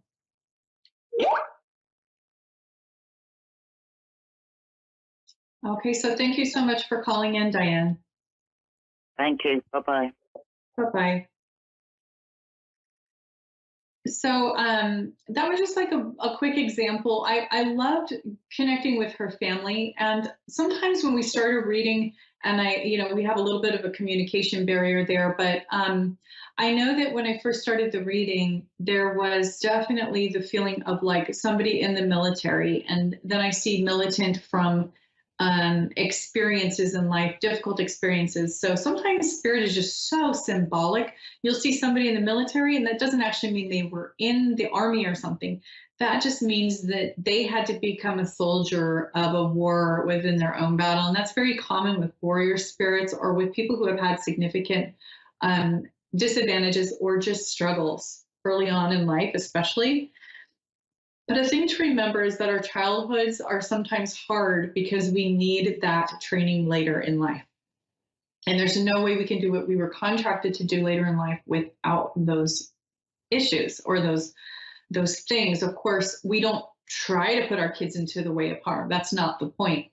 The point is that whatever happens to us along the way, according to other people's choices, can always be made good, and it can always be made into a skill set that gives us a miraculous, basically an opening of a cocoon. Like you're kind of like in this enclosed space, it's uncomfortable, and you come out with your wings. Before then, you don't have wings. And really freedom usually comes from experiencing the free agency and free choice of others and how they affect us, and then figuring out what to do with that, figuring out what to do with the free agency of other people. Everyone is teaching us all the time. And of course, defend yourself and defend your children. I'm not saying we need to go through pain to be okay.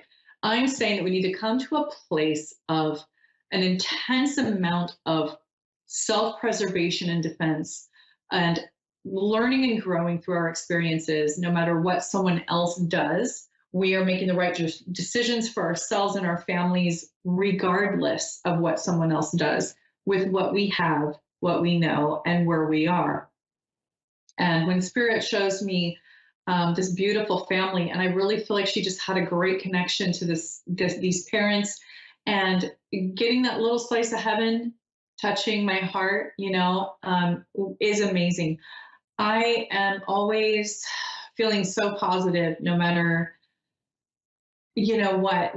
Whenever I feel the energy from these families and the love between parents and children, and it's just timeless, it's eternal. And if the parents aren't good, they can try to make up for it in many ways. And they can also just pick other people to be, you can pick other people to be around in the spirit world. If your parents were awful, or your family was awful, or you were adopted, or whatever, there are many choices in the afterlife. There are many, many options with our spirit guides and angels. So I want to clarify that. I also want to talk about, speaking of family, I had this long break from my show and from work, for the holidays, my holiday break and my vacation. And my husband took me out to this wonderful staycation, and I'm actually wearing a shirt that he got me for Christmas. And then I got this from my son. This is my beautiful heart angel necklace. On the other side, beautiful blue. And you can kind of look into it, gaze into it, and there's a lot of like designs and sparkles in here. It's absolutely gorgeous. And then I'm actually, it's so funny because I do a radio show and I can do this. I'm wearing my mama bear slippers from my other son. And I'm feeling pretty spoiled and surrounded by the love of my family. And that's what I'm kind of like putting out there through my show today, is that I've got a little piece of everybody I love here in my space to kind of launch me into the new year, to like help me to know, like, I just feel like I'm surrounded by so much love and the people who are near and dear to my heart. And it doesn't even matter if your communication's off from Mercury in retrograde that we're going through right now. It doesn't matter if you're in grief. It doesn't matter if you're dealing with all the issues people are dealing with. You can still be connected to spirit. And that's actually the time to be connected to spirit the most, because that's the time when we need help. We need somebody to hold us up. We need a crutch. We need angels to hold us up and to help us like keep up with everything we have to do despite the stress or the process. And then when you come out of the other side of this process, it's just bigger, brighter, beautiful, and the sun is shining again, right? It's like getting through that rain cloud in the airplane or through the path on the ground, getting through the rain. So always contact me if you need me. I would love to do a reading for you. AnnaOlsonIntuitive.com. On Facebook, I'm Anna Olson Intuitive. And then on Instagram, it's at Tiny Medium Queendom. And then you can also get this podcast on Spotify under A1R Radio, under Insights into Consciousness with Anna Olson. It's also on YouTube, Facebook. Get a hold of me. I'd love to talk to you. I hope that you have a wonderful day, and thank you so much for being a witness to my work today. I hope to speak with you soon and see you next time.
You're listening to A1R Psychic Radio, Earth's #1 psychic radio network, and watching Moonstruck TV, enlightening television.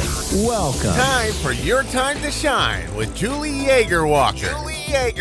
Live from Wings of Souls with Julie.com. Connect direct. In North America, dial 888-454-2751. In London, 20-3519-2158. In Sydney, dial 02-8488-3147. Or online, contact us through our Facebook page, facebook.com/psychic radio. Or one of our websites, askoneradio.com or moonstruck.tv. This is Your Time to Shine on A1R, the Ask One Radio Network.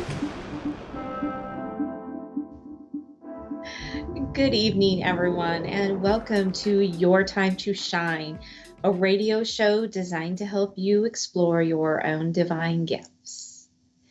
Good evening, and thank you so much for being here with me this evening, and I hope you are all doing well out there. Wow, welcome to March. Can you believe we are in the third month of the year? Third month of the year. Can you believe it? I can't. It seems like it's just flown by already in some kind of a weird time warp. So the other day I was talking with a friend, and with March coming in, and we had a really strong full moon not too long ago, and it just felt like the energies were really intense. And there were a lot of things floating around, and a friend and I were talking, and we were like, wow, we just feel like we're questioning, what is our purpose and what is our path, and talking to a few others, and I think it was all the energies that were going around in the universe, because people collectively were kind of saying the same thing, like, what is my purpose and what is my path and what am I supposed to be doing here? Well, welcome to March. March being the third month of the year.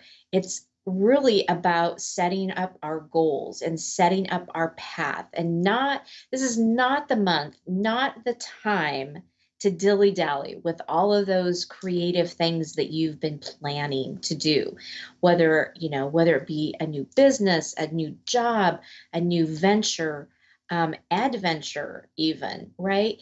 It is time. This is the month for doing, and it is the time to get things done. So I pulled a couple cards tonight for you all out there. And as I'm thinking about March and thinking about it being the third month and what it all means, a couple of really interesting things came up. Number one, all the cards I picked are green. And typically March is, you have St. Patrick's Day in there, and it's really all about green. It's about spring. Springtime is just around the corner to remind us, that the long winter days are starting to wane away. So no surprise that I picked all green cards for you tonight. But the ones that I got were freedom, nurturing, and divine assistance, right? And then the other one is all is well in my world. All green cards. So, as you are sitting in this third month and you've had all these creative ideas coming up or things that you're planning, and now being the time to activate and to move through all of those things, you've got the freedom card to, fill yourself with this self-acceptance, the worthiness, the knowing that you can do this, the knowing that, you have free will, you have freedom. The idea of nurturing and nurturing yourself, nurturing your ideas based on all of this, right? And then being open, the divine assistance, asking for the help from your guides and your loved ones, and then being open to the receiving of it, right? Being in that awareness and in that state of saying, okay, I've asked for this, so now I wait for my guidance, for that knowing that it's happening, the understanding that it's happening, the feathers, the coins, the verification that things are moving, things are flowing in that direction. And then just knowing that all is well in your life, right? Trusting the universe, trusting your loved ones on the other side who are helping you achieve and obtain your goals, right? All very important pieces to getting moving in this third month of 2023. So it's a really high charged time right now. So take advantage of it. Take advantage of that feeling of movement and wanting to move. I know I have been just in that mode of, pushing through and, writing my classes and, doing all those things, that active movement into that path that you want to be in, right? So it's continuing that force, continuing that flow, and then stepping back and having the trust and the knowing that the universe is working in your favor, that the universe is working to help you gather all those things and put you back on that path that you have been asking for, right? So there you have it, March, fantastic month. Lots to look forward to in this year. March is going to set you up for what the rest of your year is going to look like. So make it count. Okay. Awesome. Right now we have a caller on board. We have Tina in New South Wales, Australia. Good evening, Tina, and welcome to Your Time to Shine. Thank you, and good afternoon. Well, good afternoon. Yeah, sunny day here. Yes, and you? It's a sunny day here, I said. Well, it was a sunny day here for me in the Pacific Northwest, but it's dark right now. It's nighttime. Yes, yes. What can I do for you this evening? Well, I guess I'm curious about my work, okay. my career, not so much career, it's more about work in the world, Okay. What my greatest calling is. Okay. Perfect. Well, Tina, let me just do a quick check-in here to see what your guides and your loved ones have to say. And as I'm doing that, there's going to be just a moment of silence as I'm tuning in, and then I'll be right back with you, okay? Thank you.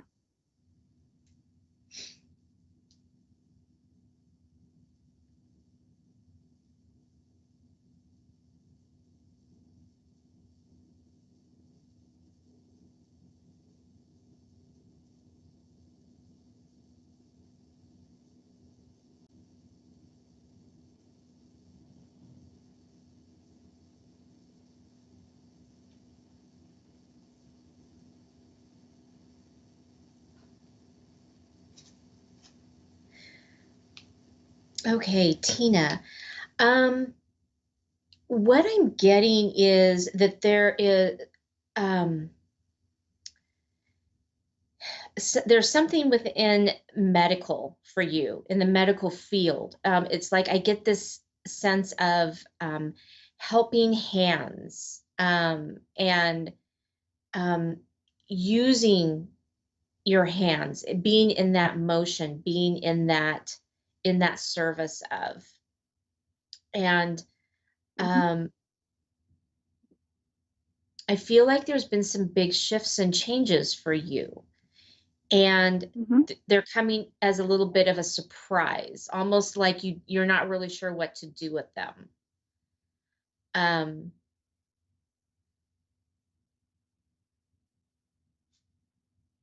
You have a very strong, keen, and sense of intuition and awareness about you as well. And that really helps you within your path, within your career and your job. Are you in the medical field right now? I wouldn't say I'm in a medical field, but I definitely work in the health sector. In the healthcare. Okay. So yes, there's definitely this, they keep saying awareness, big awareness to what you can do. It feels like you're in one type of field or one type of career, but you're really longing to like jump out of that and leap into something new, right? That's correct. Moving into something bigger than you thought once before. So it's what they're showing me is it's almost like you kind of started in this healthcare system, and it's like that was your baby step, right? And Yes, now you feel like that's correct. you feel like you kind of mastered that baby step, and you're wanting to go into that next level, but you're holding back because you're not sure if you're quite ready, or if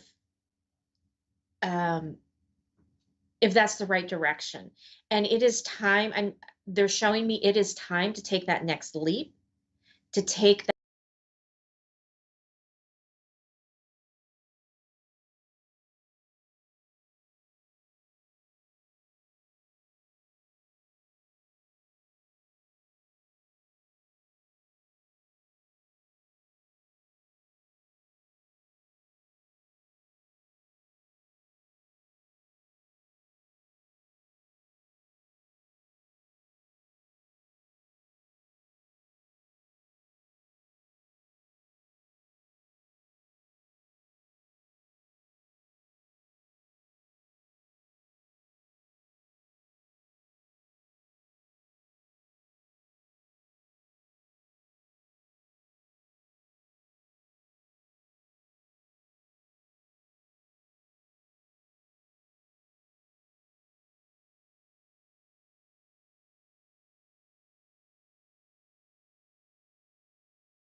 Same-sex attracted are committing suicide at 4 times the dominant culture, and young transgender people 11 times that of the dominant culture. And I'm not altogether happy about what's happening with the whole transgender movement, but I value life and I want to save lives.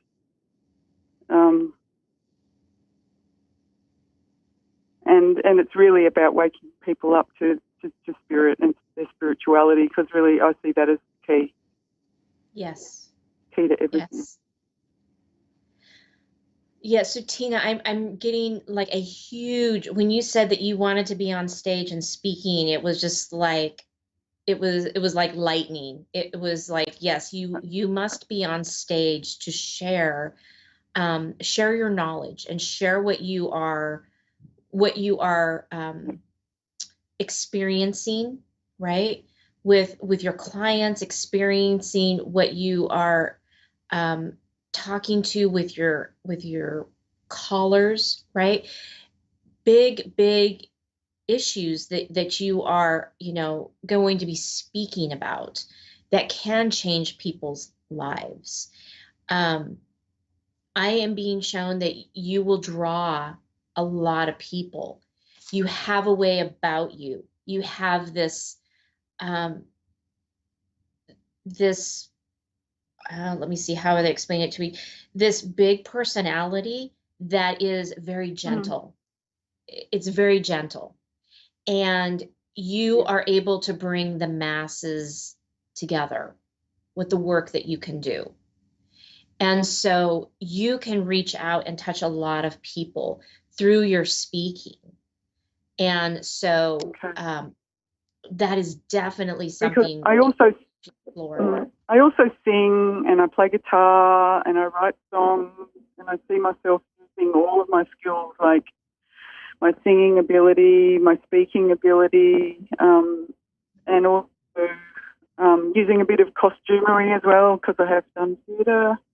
I'm thinking of, can always use a bit of costume to brighten things up. Yes. and Yes. make it fun, because I actually want to talk about very deep, painful issues. Yes. That we must not keep turning away from and ignoring anymore. I also understand the importance of bringing levity to people so that they can laugh and release tension as they're going on that journey with me, or sing and open their heart. That kind of thing is what I'm seeing myself doing. Yes. And I can definitely see you like doing both things, right? I can see you bringing the seriousness to it, but then going through and lightening it up with your singing, right? Do you play guitar? Did you just tell me that you play guitar? Or okay, because that's the vision. That's the vision that I'm seeing. It's like you up on stage with a guitar, right? And bringing at the end, bringing that lightness back into it, so people go, oh yeah, this is great. Wow, what a great speech. And it's just like it's bringing all those elements in. It's about using your voice. Everything that you're talking about is about using your voice. It's about speaking. It's about singing. It's all about that. So you with your voice is what you are supposed to be doing right now, is speaking. And writing as well. Although writing, it's not directly using my speaking voice, it's still using my voice to affect people, with my ideas or thoughts or stories. Right. And even other people's stories is what I'm wanting to garnish, from people is getting other people's stories and telling other people's stories, people who don't have the confidence perhaps to get up on stage, but I can use their stories as well and take them with me in that way. Right. Exactly. I see that.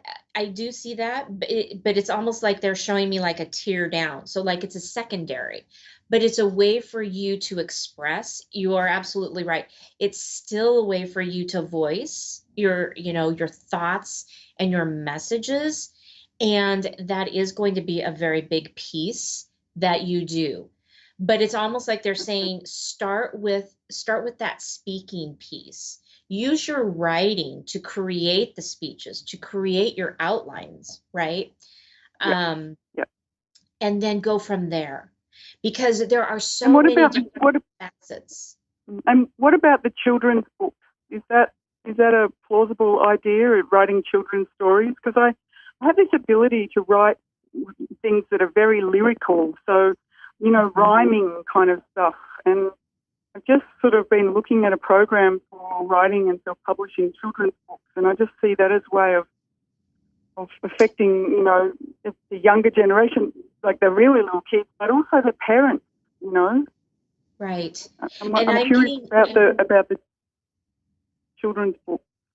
yeah, so I'm getting a very big yes on the children's books.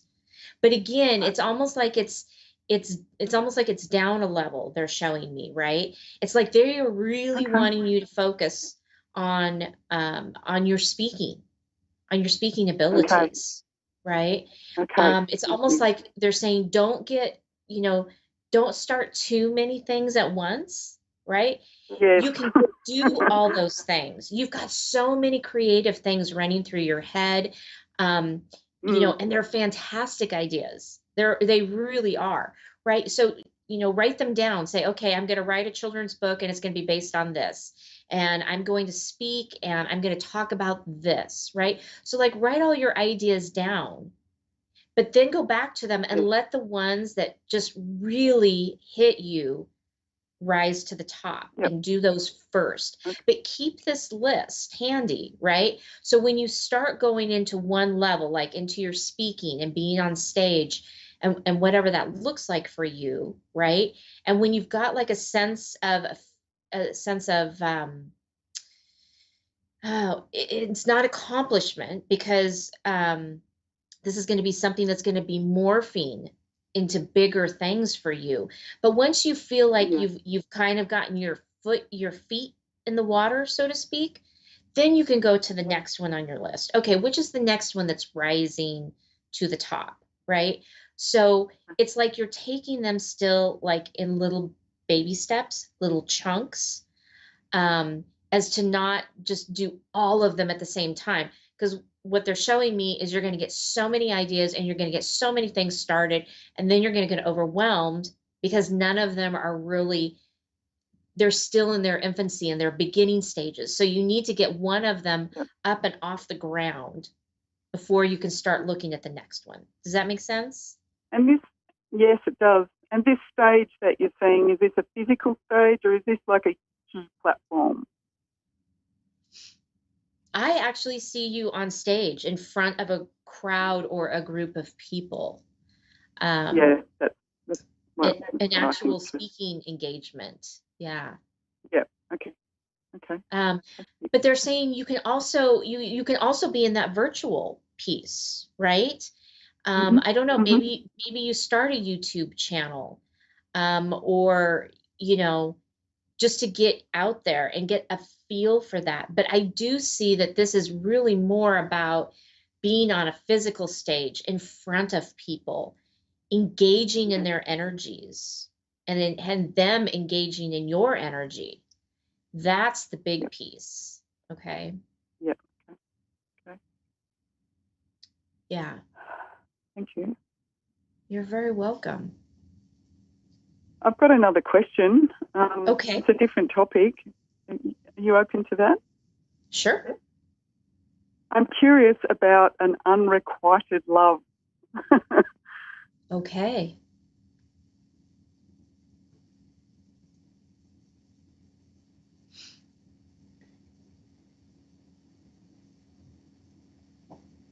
Is this somebody that you have, I'm getting this feeling of that you guys have been connected before and you're almost circling back with it again? I mean, have you had a relationship with this person?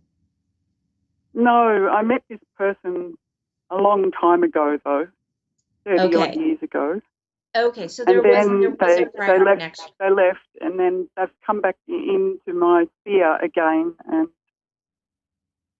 yeah, I have had quite a lot of feelings come up, and I've also made that known, and I've been told that they're not available and they don't have feelings for me. But I believe the first bit that they're not available because there was someone else, but I don't believe the second bit that they don't have feelings for me, because I feel like I've had a lot of double messages. Yeah, I can see that there is a very deep connection between the two of you guys. It's like I'm being shown like strings or etherical chords that are still tied to you guys that were never really cut. So there are things that it's almost like things were left unsaid, or things that, what am I trying to say here? That unfinished business. Thank you. It's like there's unfinished business with the two of you. And so I think that it's like there was a separation between the two of you guys, and then you went on and did your own lives. And now both of you are looking at the situation again through a different lens. You think this is a twin flame? I'm not sure that it's really a twin flame. I think that you guys have a lot of the same energies and very deep connection with one another. They're showing me that right now is not the time for the two of you. But it's almost like there needs to be an amends, if that makes sense to you. An amends. Like, again, it's that unfinished business. I keep being pulled back to unfinished business. Like there were things that should have been said, or maybe there's apologies that need to be made. I'm not really sure, but it just from feels me like to the other person, or from them to me.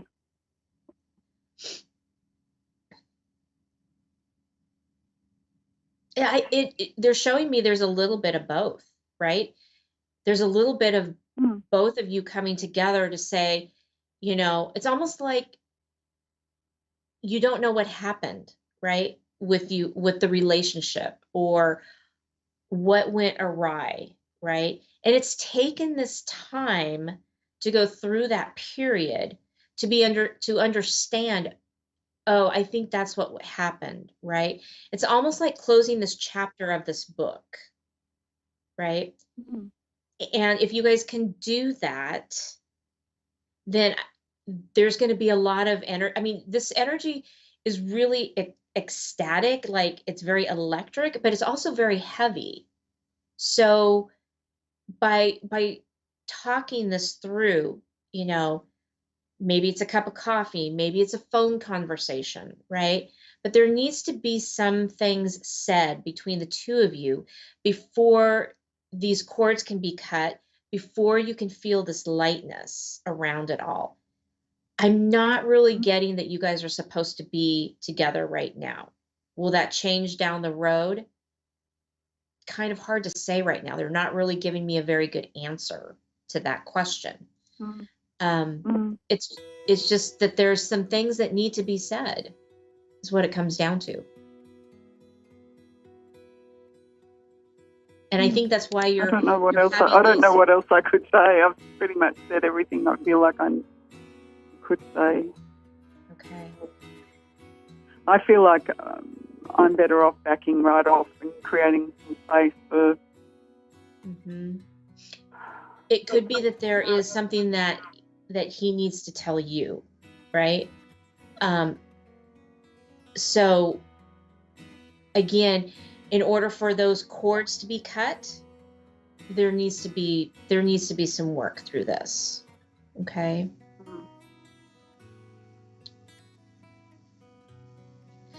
And Tina, we're coming up to the last few seconds of our show, so I need to say good night. So I want to thank you so much for calling in and being with us tonight. Yeah. Julie, what was your last name? Jaeger Walker. Okay. You can reach me on my website. You're very welcome. You can reach me on my website of wingsofsoulswithjulie.com. Wings of Souls? Of Souls. With Julie. Wings of Souls with Julie.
A1R Psychic Radio, Earth's #1 psychic radio network, and watching Moonstruck TV, enlightening television.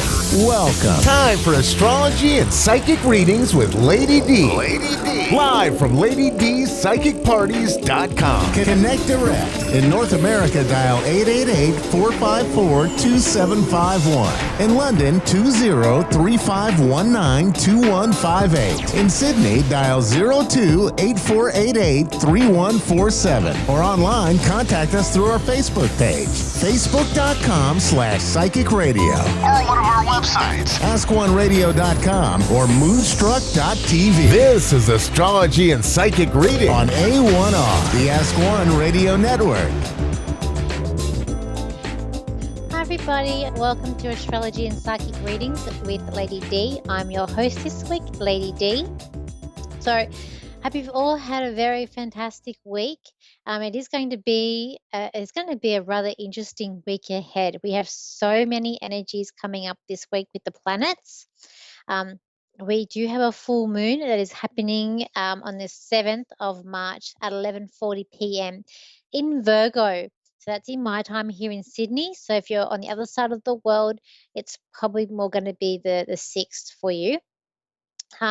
We have so many conjunctions and we have a planet moving sign. We've got 2 planets moving signs this week. So we've got, not only do we have this new moon, usually I just talk about the new moon and be like, it's a new moon, but we've got so today we have Mercury, which is our communication, and it's the way that we think as well, conjuncting with Saturn in Aquarius, just before Mercury moves into Pisces. So with this could be, I always see Saturn as the planet of problems. So I always feel like with this mixing up with our mind, it could be this where we might overthink things, and even our fears may even show up with this. And being more anxious or anxiety coming in here a little bit, or anxiety driven. And it also is going to be about our communication not flowing well or not going right. There could be problems with technology issues or anything like emails or texting or even like verbal communication. There's probably going to be some hiccups today and people miscommunicating and things not going as well as you'd hoped or planned with this conjunction that's coming in. Then we have tomorrow, we've got the Mercury then going into Pisces. So it will be there for around, I think it's about a month and a bit. It's there. So with this, it's going to be, we are thinking about the collective, and we are thinking about, Pisces is about compassion too, but it's also going to be about secrets. With the 12th house or Pisces, there is an aspect of things that are hidden. When we're looking at the 12th house in astrology, we are looking at, if you've got planets there, I have my sun there. So for me, I bring karma in from a past life to do with my father. So this is also about thinking about the past even, but you're thinking about it, and deep thinking. This week is going to be a lot of deep thinking and perhaps even overanalyzing a little bit here with that. So we have all this thinking that's coming up. And then we've got on the 4th as well, we have Venus, which is also going to be conjuncting Chiron here. So this is going to be in Aries. So with this, it's going to be issues with, I always see Chiron as, people call it the wounded healer. When you look up on the internet or do any sort of research regarding Chiron, it will always come up as being the wounded healer, and it will have something about healing there. So in a way, yeah, this is going to be a healing aspect. Venus is relation, it's love, it's also money. But I also see Chiron as emotional pain too. So for me, I feel like this might bring up some issues to do with like finances and also relationships and love with this. So be aware that day. And with this whole Mercury thing, it could be the fact that you're overthinking about relationships. Am I with the right partner? Our finance is going to work well. These things are going to come in together with these aspects here. And then on the 9th, we have the big aspect, the really big one coming up for the week, or actually So that's the 8th. The 9th is when we have, this is a positive aspect though. This is the Jupiter conjuncting Chiron. So we've got this aspect with love or money with this Chiron. Jupiter, I feel like, is luck. So wherever I see Jupiter, I see it as luck. You get something from it. So that conjuncting Chiron is going to be luck with a painful issue. So something that has been causing you, maybe the issues that are being brought up with Venus there is now going to be redirected, or solutions going to be happening here with this Jupiter energy. Jupiter luck with an issue that's coming up. So, this is going to be a positive time. It's a time where, the solution's out. Jupiter brings gifts, I always feel. Wherever I see Jupiter in the chart, and I try look at that when people are looking at transits, and when they're saying, when am I going to find a relationship, or when am I going to get a pay rise, or when is this going to happen? I always look where Jupiter is, and I always look where Jupiter is going to be in that particular house that will give them whatever it is that they want, or a chance for what they want. So by the 9th, there is some positive energy here. The 8th, this is the big day. We have Saturn moving from Aquarius, moving into Pisces. And for me personally, I'm very happy about this. It's right over my sun at the moment in astrology. So with that moving into Pisces, it means it's on the way of moving away from my sun, which is something I'm really happy about, positive for myself. But I guess a collective too, it's a changing of shifts. It's a changing of energies that's coming up with this. So, on the last 3 years, if we reflect on that, there's been problems with our freedoms. We've had lockdowns. I feel like we've had more problems in these last year and a bit about scammers. They've been really ramping up over these last few years. And with Facebook, I know with my page, like, you get these scammers that are coming up here, contacting people. They've been ramming up because we had Saturn that's been causing problems with this communication, this technology. So, in humanitarian, we've had some times, in the last 3 years where people haven't been quite nice too. So we've had these issues. So finally, we're having a change in energies with coming into Pisces. So with this is going to be, and it won't be straight away. It's not like we wake up on the 9th and it's like, oh, suddenly we've got all these things happening. It happens over time. And as we think about 3 years ago, when, if we had the date of when Saturn moved into Aquarius, it was over these 3 years that these things built up and got more intense, and more things happened. And we got to that peak where we had lockdowns, and we had people really fighting for freedom, and we had protests and different things going on. It was all a build up. So when we're looking at Saturn and these long transits, these things build up. So just because I say it's coming in doesn't mean this day all these things are going to happen.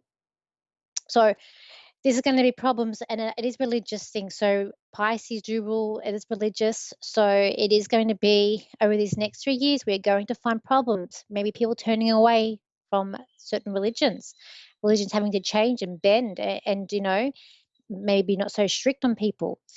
Even spirituality, even for myself, light workers that are maybe not doing it for the right reason, or that, charlatans, but there's things that have come up with even light workers here, problems over time.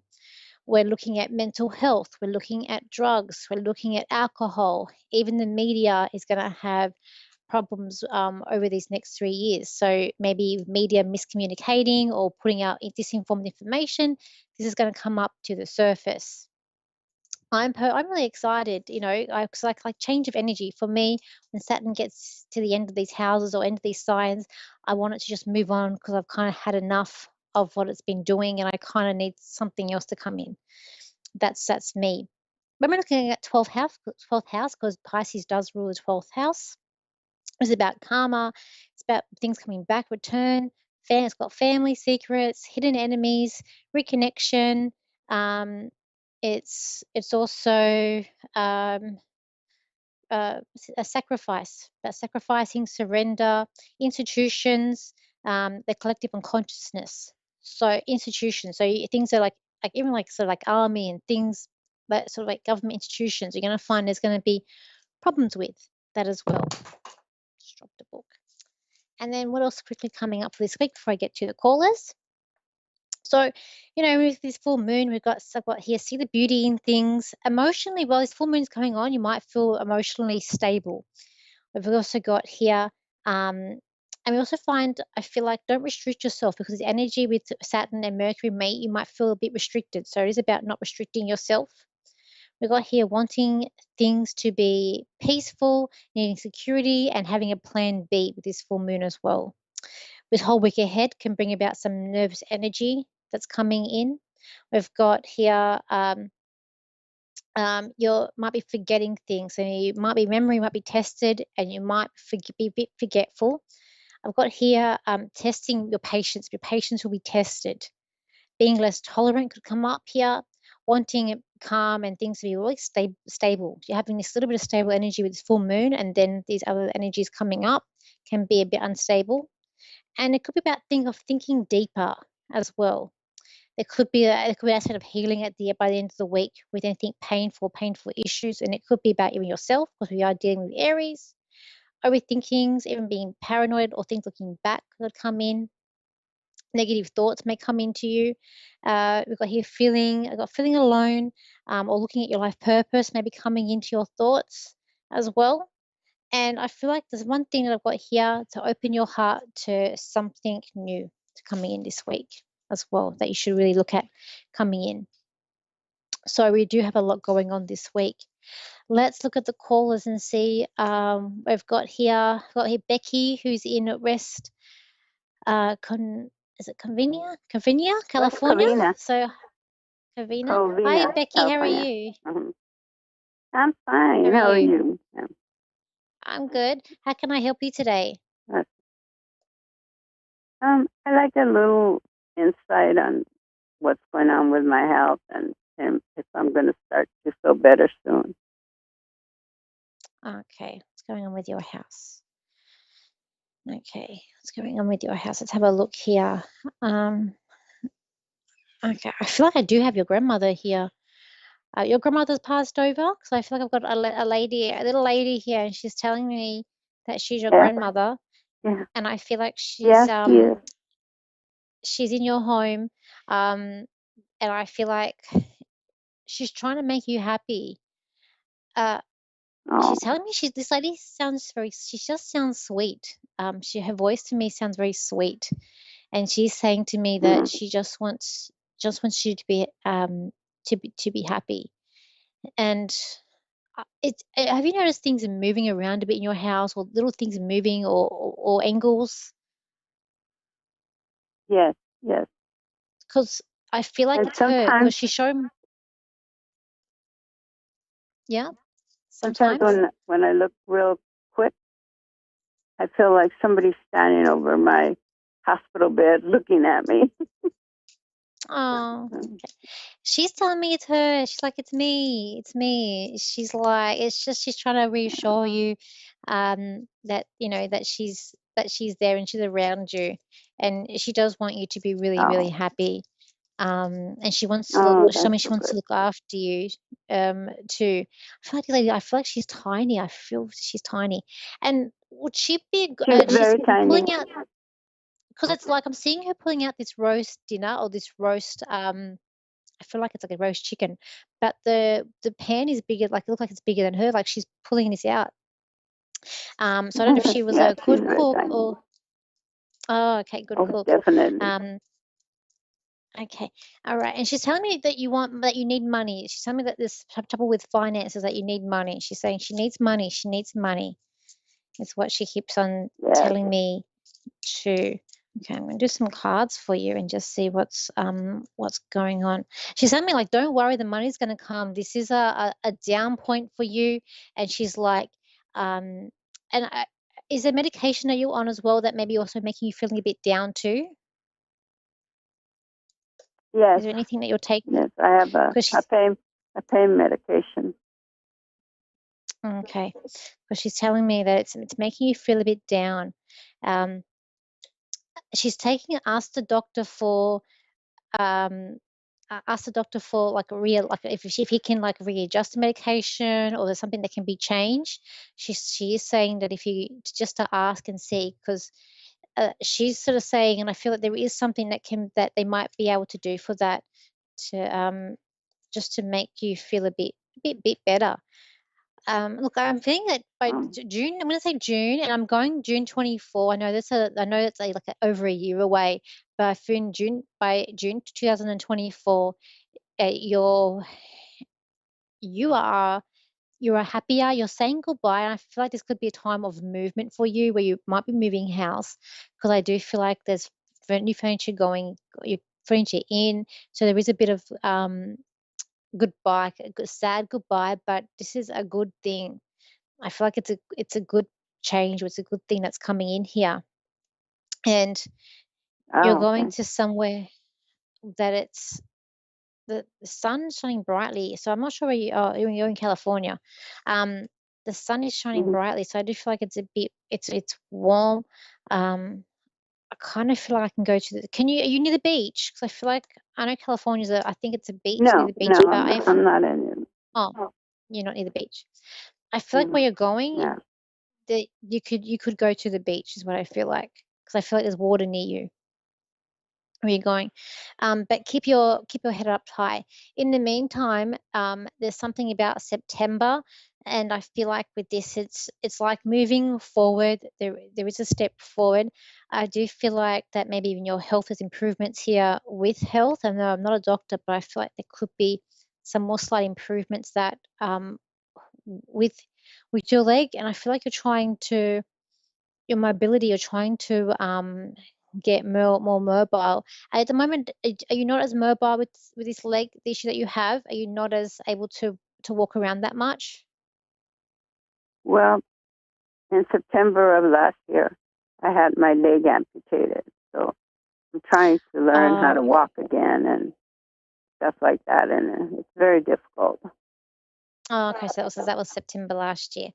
Okay, because I can see you with the frame. Look, I feel like you're going to get assistance with that. I do feel like you're going to get fitted. They might give you like like a a new leg, like a prosthetic leg could be on the card coming up for you. And it is going to be walking in, but this is a positive. I feel like this is coming up to be a step forward. And personally, this will be a bit of a battle for you, but it's all part, it's like the universe is saying, even though this is going to be hard, long term, you're going to look back and you are going to like be grateful that there's happiness with this, like that you'll be happy, you'll be able to, you're going to be able to move again.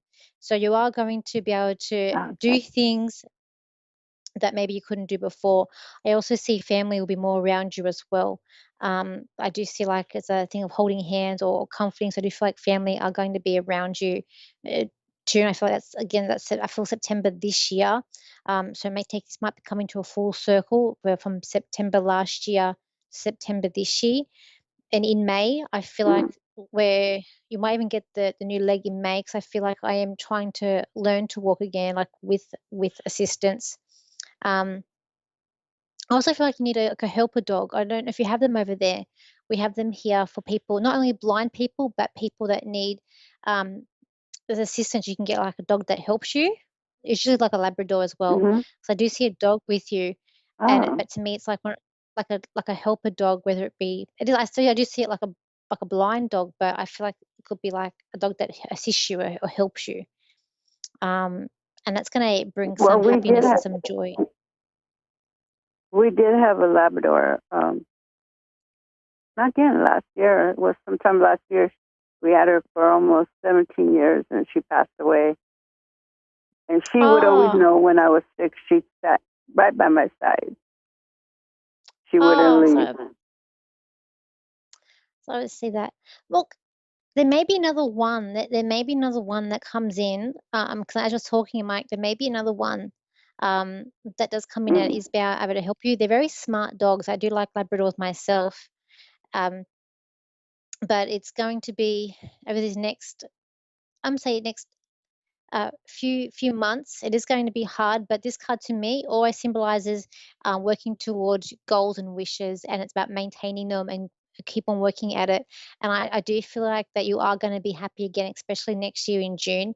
It is about a new beginning, a new time to move forward. And even this year, you're working towards that. And even could be like this year, and even this year, I feel like more something about finances. or some sort of payout may come to you even this year, in June, just to help you along. It could be about someone's negligence or something about could be coming in here, but you get reimbursed for something as well. So I'll leave it there for you. You don't get any messages from my husband. If I can quickly try and get your husband in. This man is just like, I do have a man here quickly, and he's just saying, like, take care of my darling. He's saying you're so strong. He's like, people see you and they don't see how your strength that you have and the courage that you have. But he's saying, just look deep, because in May you're going to show your strength is going to come out even more. And he's saying you're so loved. I feel like there's a daughter. He's talking about a daughter, and there's a lot of love to do with this daughter that's coming up. But I'm going to leave it there. 3 daughters. Oh, okay. Well, I'm going to leave it there, and I just got to go to the next caller, but I hope I've helped you today. Wish I could spend more time with you. Okay. All right then. Thank you. Thank you. So let's go to our next caller. So we have April, who's from Utah. So hi, April. How are you? I'm good. How are you? I'm good. How can I help you today? Hello. I was just I've just been in a kind of a state lately, and I'm just kind of wondering if you're feeling anything for me, or anybody's coming through for me, or anything like that. Okay, let's have a look for you. So did you say you're feeling a bit, you've been feeling a bit down? Is that what you said? Sorry, you're feeling a bit down. Yeah. Okay. All right. Let's have a look. I do feel like I'm not sure if this is you, or I feel like it could be someone around you, but I feel like I've got like a reflex, same like a reflexing with my stomach, like some sort of reflex that's coming up. So I'm not sure if it's you, it's someone around you. Let me just ask for your loved ones to come in. I feel like it's a male, because his man's still saying it's me, it's me. So I feel like I have a male here, and he even showed me his stomach. There's something about, I don't know if this man was ill in the stomach when he passed, or something to do with his stomach. Like I feel like there's a reflux here with him. When he, like, in his stomach? Yeah, stomach. Yeah. Also, He was. okay, cool. He's also, he's saying checkmate, and I do see chess, like a chess game with him. So I feel like that he could perhaps play chess as well. He's telling me that he's got it clicked. He's quite switched on. He's like up here for thinking, and he's saying to me. Okay, and what else? We got with this like man, something with and his his man. chest, or he plays chess? Sorry. Oh, were you saying something with his chest? No, he played chess. To me, he had a chessboard in front of him, and he had said checkmate. So to me, it's more like he played chess.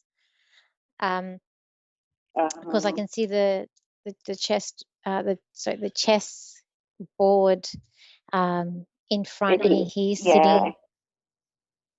He's sitting there with the chessboard, and this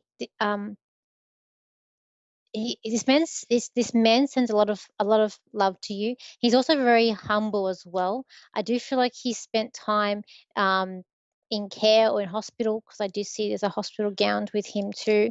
So I do feel like he spent time in care or in like the hospital as well, because he's telling me that just he wasn't well. There's something going on here. He wasn't well, and he's telling me that it's like you feel like you're not getting anywhere. Like it's like you're trying to pull this big boulder, and he's like, she feels like she's just not getting anywhere.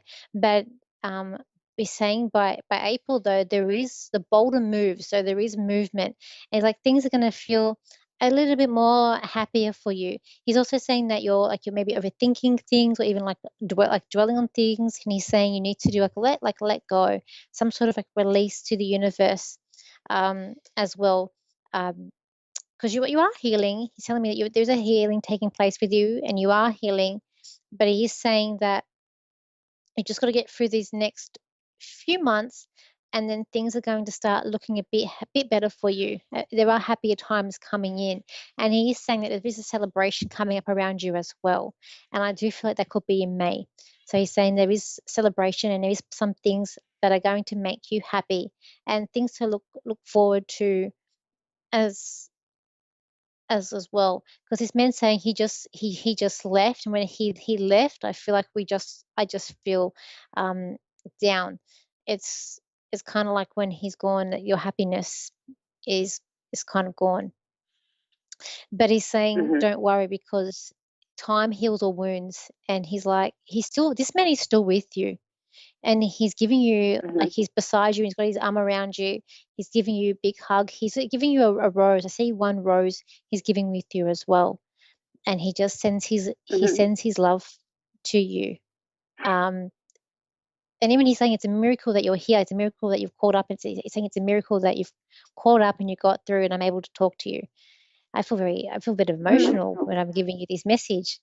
But he's saying, he is also saying be creative as well. He's saying be creative when people are around you.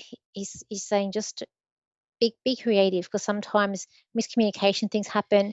But I feel like also when you create, we make things, and it gives us a sense of something. So he's saying be creative, and that's also going to help you to bring things in as well. But he just sent his love in. But I just felt by May things are getting a bit lighter for you. There is some sort of happiness coming in for you, and I feel like it is May, the 5th month of the year, when it's like the sun's shining more brightly with you. So it's something positive. And I do feel like it's some sort of celebration coming up for you. Okay. Yeah, this is really resonating with me. Like, I mean, just to let you know, like, he is my son, and he was killed by his seatbelt, so that's like his stomach. And the chest, I know you say it's like playing chess, but his chest was crushed too. Oh, okay. So like everything you're saying is like exactly like I have struggles, and I know he's around me, I know he's with me, but I just can't let go enough to like let it in, I guess. I understand, and sometimes it's really hard when these things happen. But time does heal all wounds, and there will be a time where you can smile again, because he's telling me, and I do believe there'll be a time where you can smile again, and just remember the good times, and honor his memory. He's just a very special. I feel like he's a very special person, and I hope I've helped you today. Okay, yes, I just was wondering if I could ask one more question, if you could sense anything, if he's approving of like how we're handling the situation with his common-law wife and his stepchild, or... He's saying that you need to do what is good for you. Anything that you do, he will approve. This son is your backbone, and he's there and to support you all the way. And he's saying that he understands you're doing what's best for you. And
Hi, everybody. Hi, friends. Welcome to Soul to Soul. I am your host, medium Kelly Kristen. It's great to be with you here on this lovely Wednesday night. Thank you for joining me. I always look forward to this. Tonight, I have a very, very special friend, my friend Lori Sheffer, who I've asked to join me. We've become good friends. She's just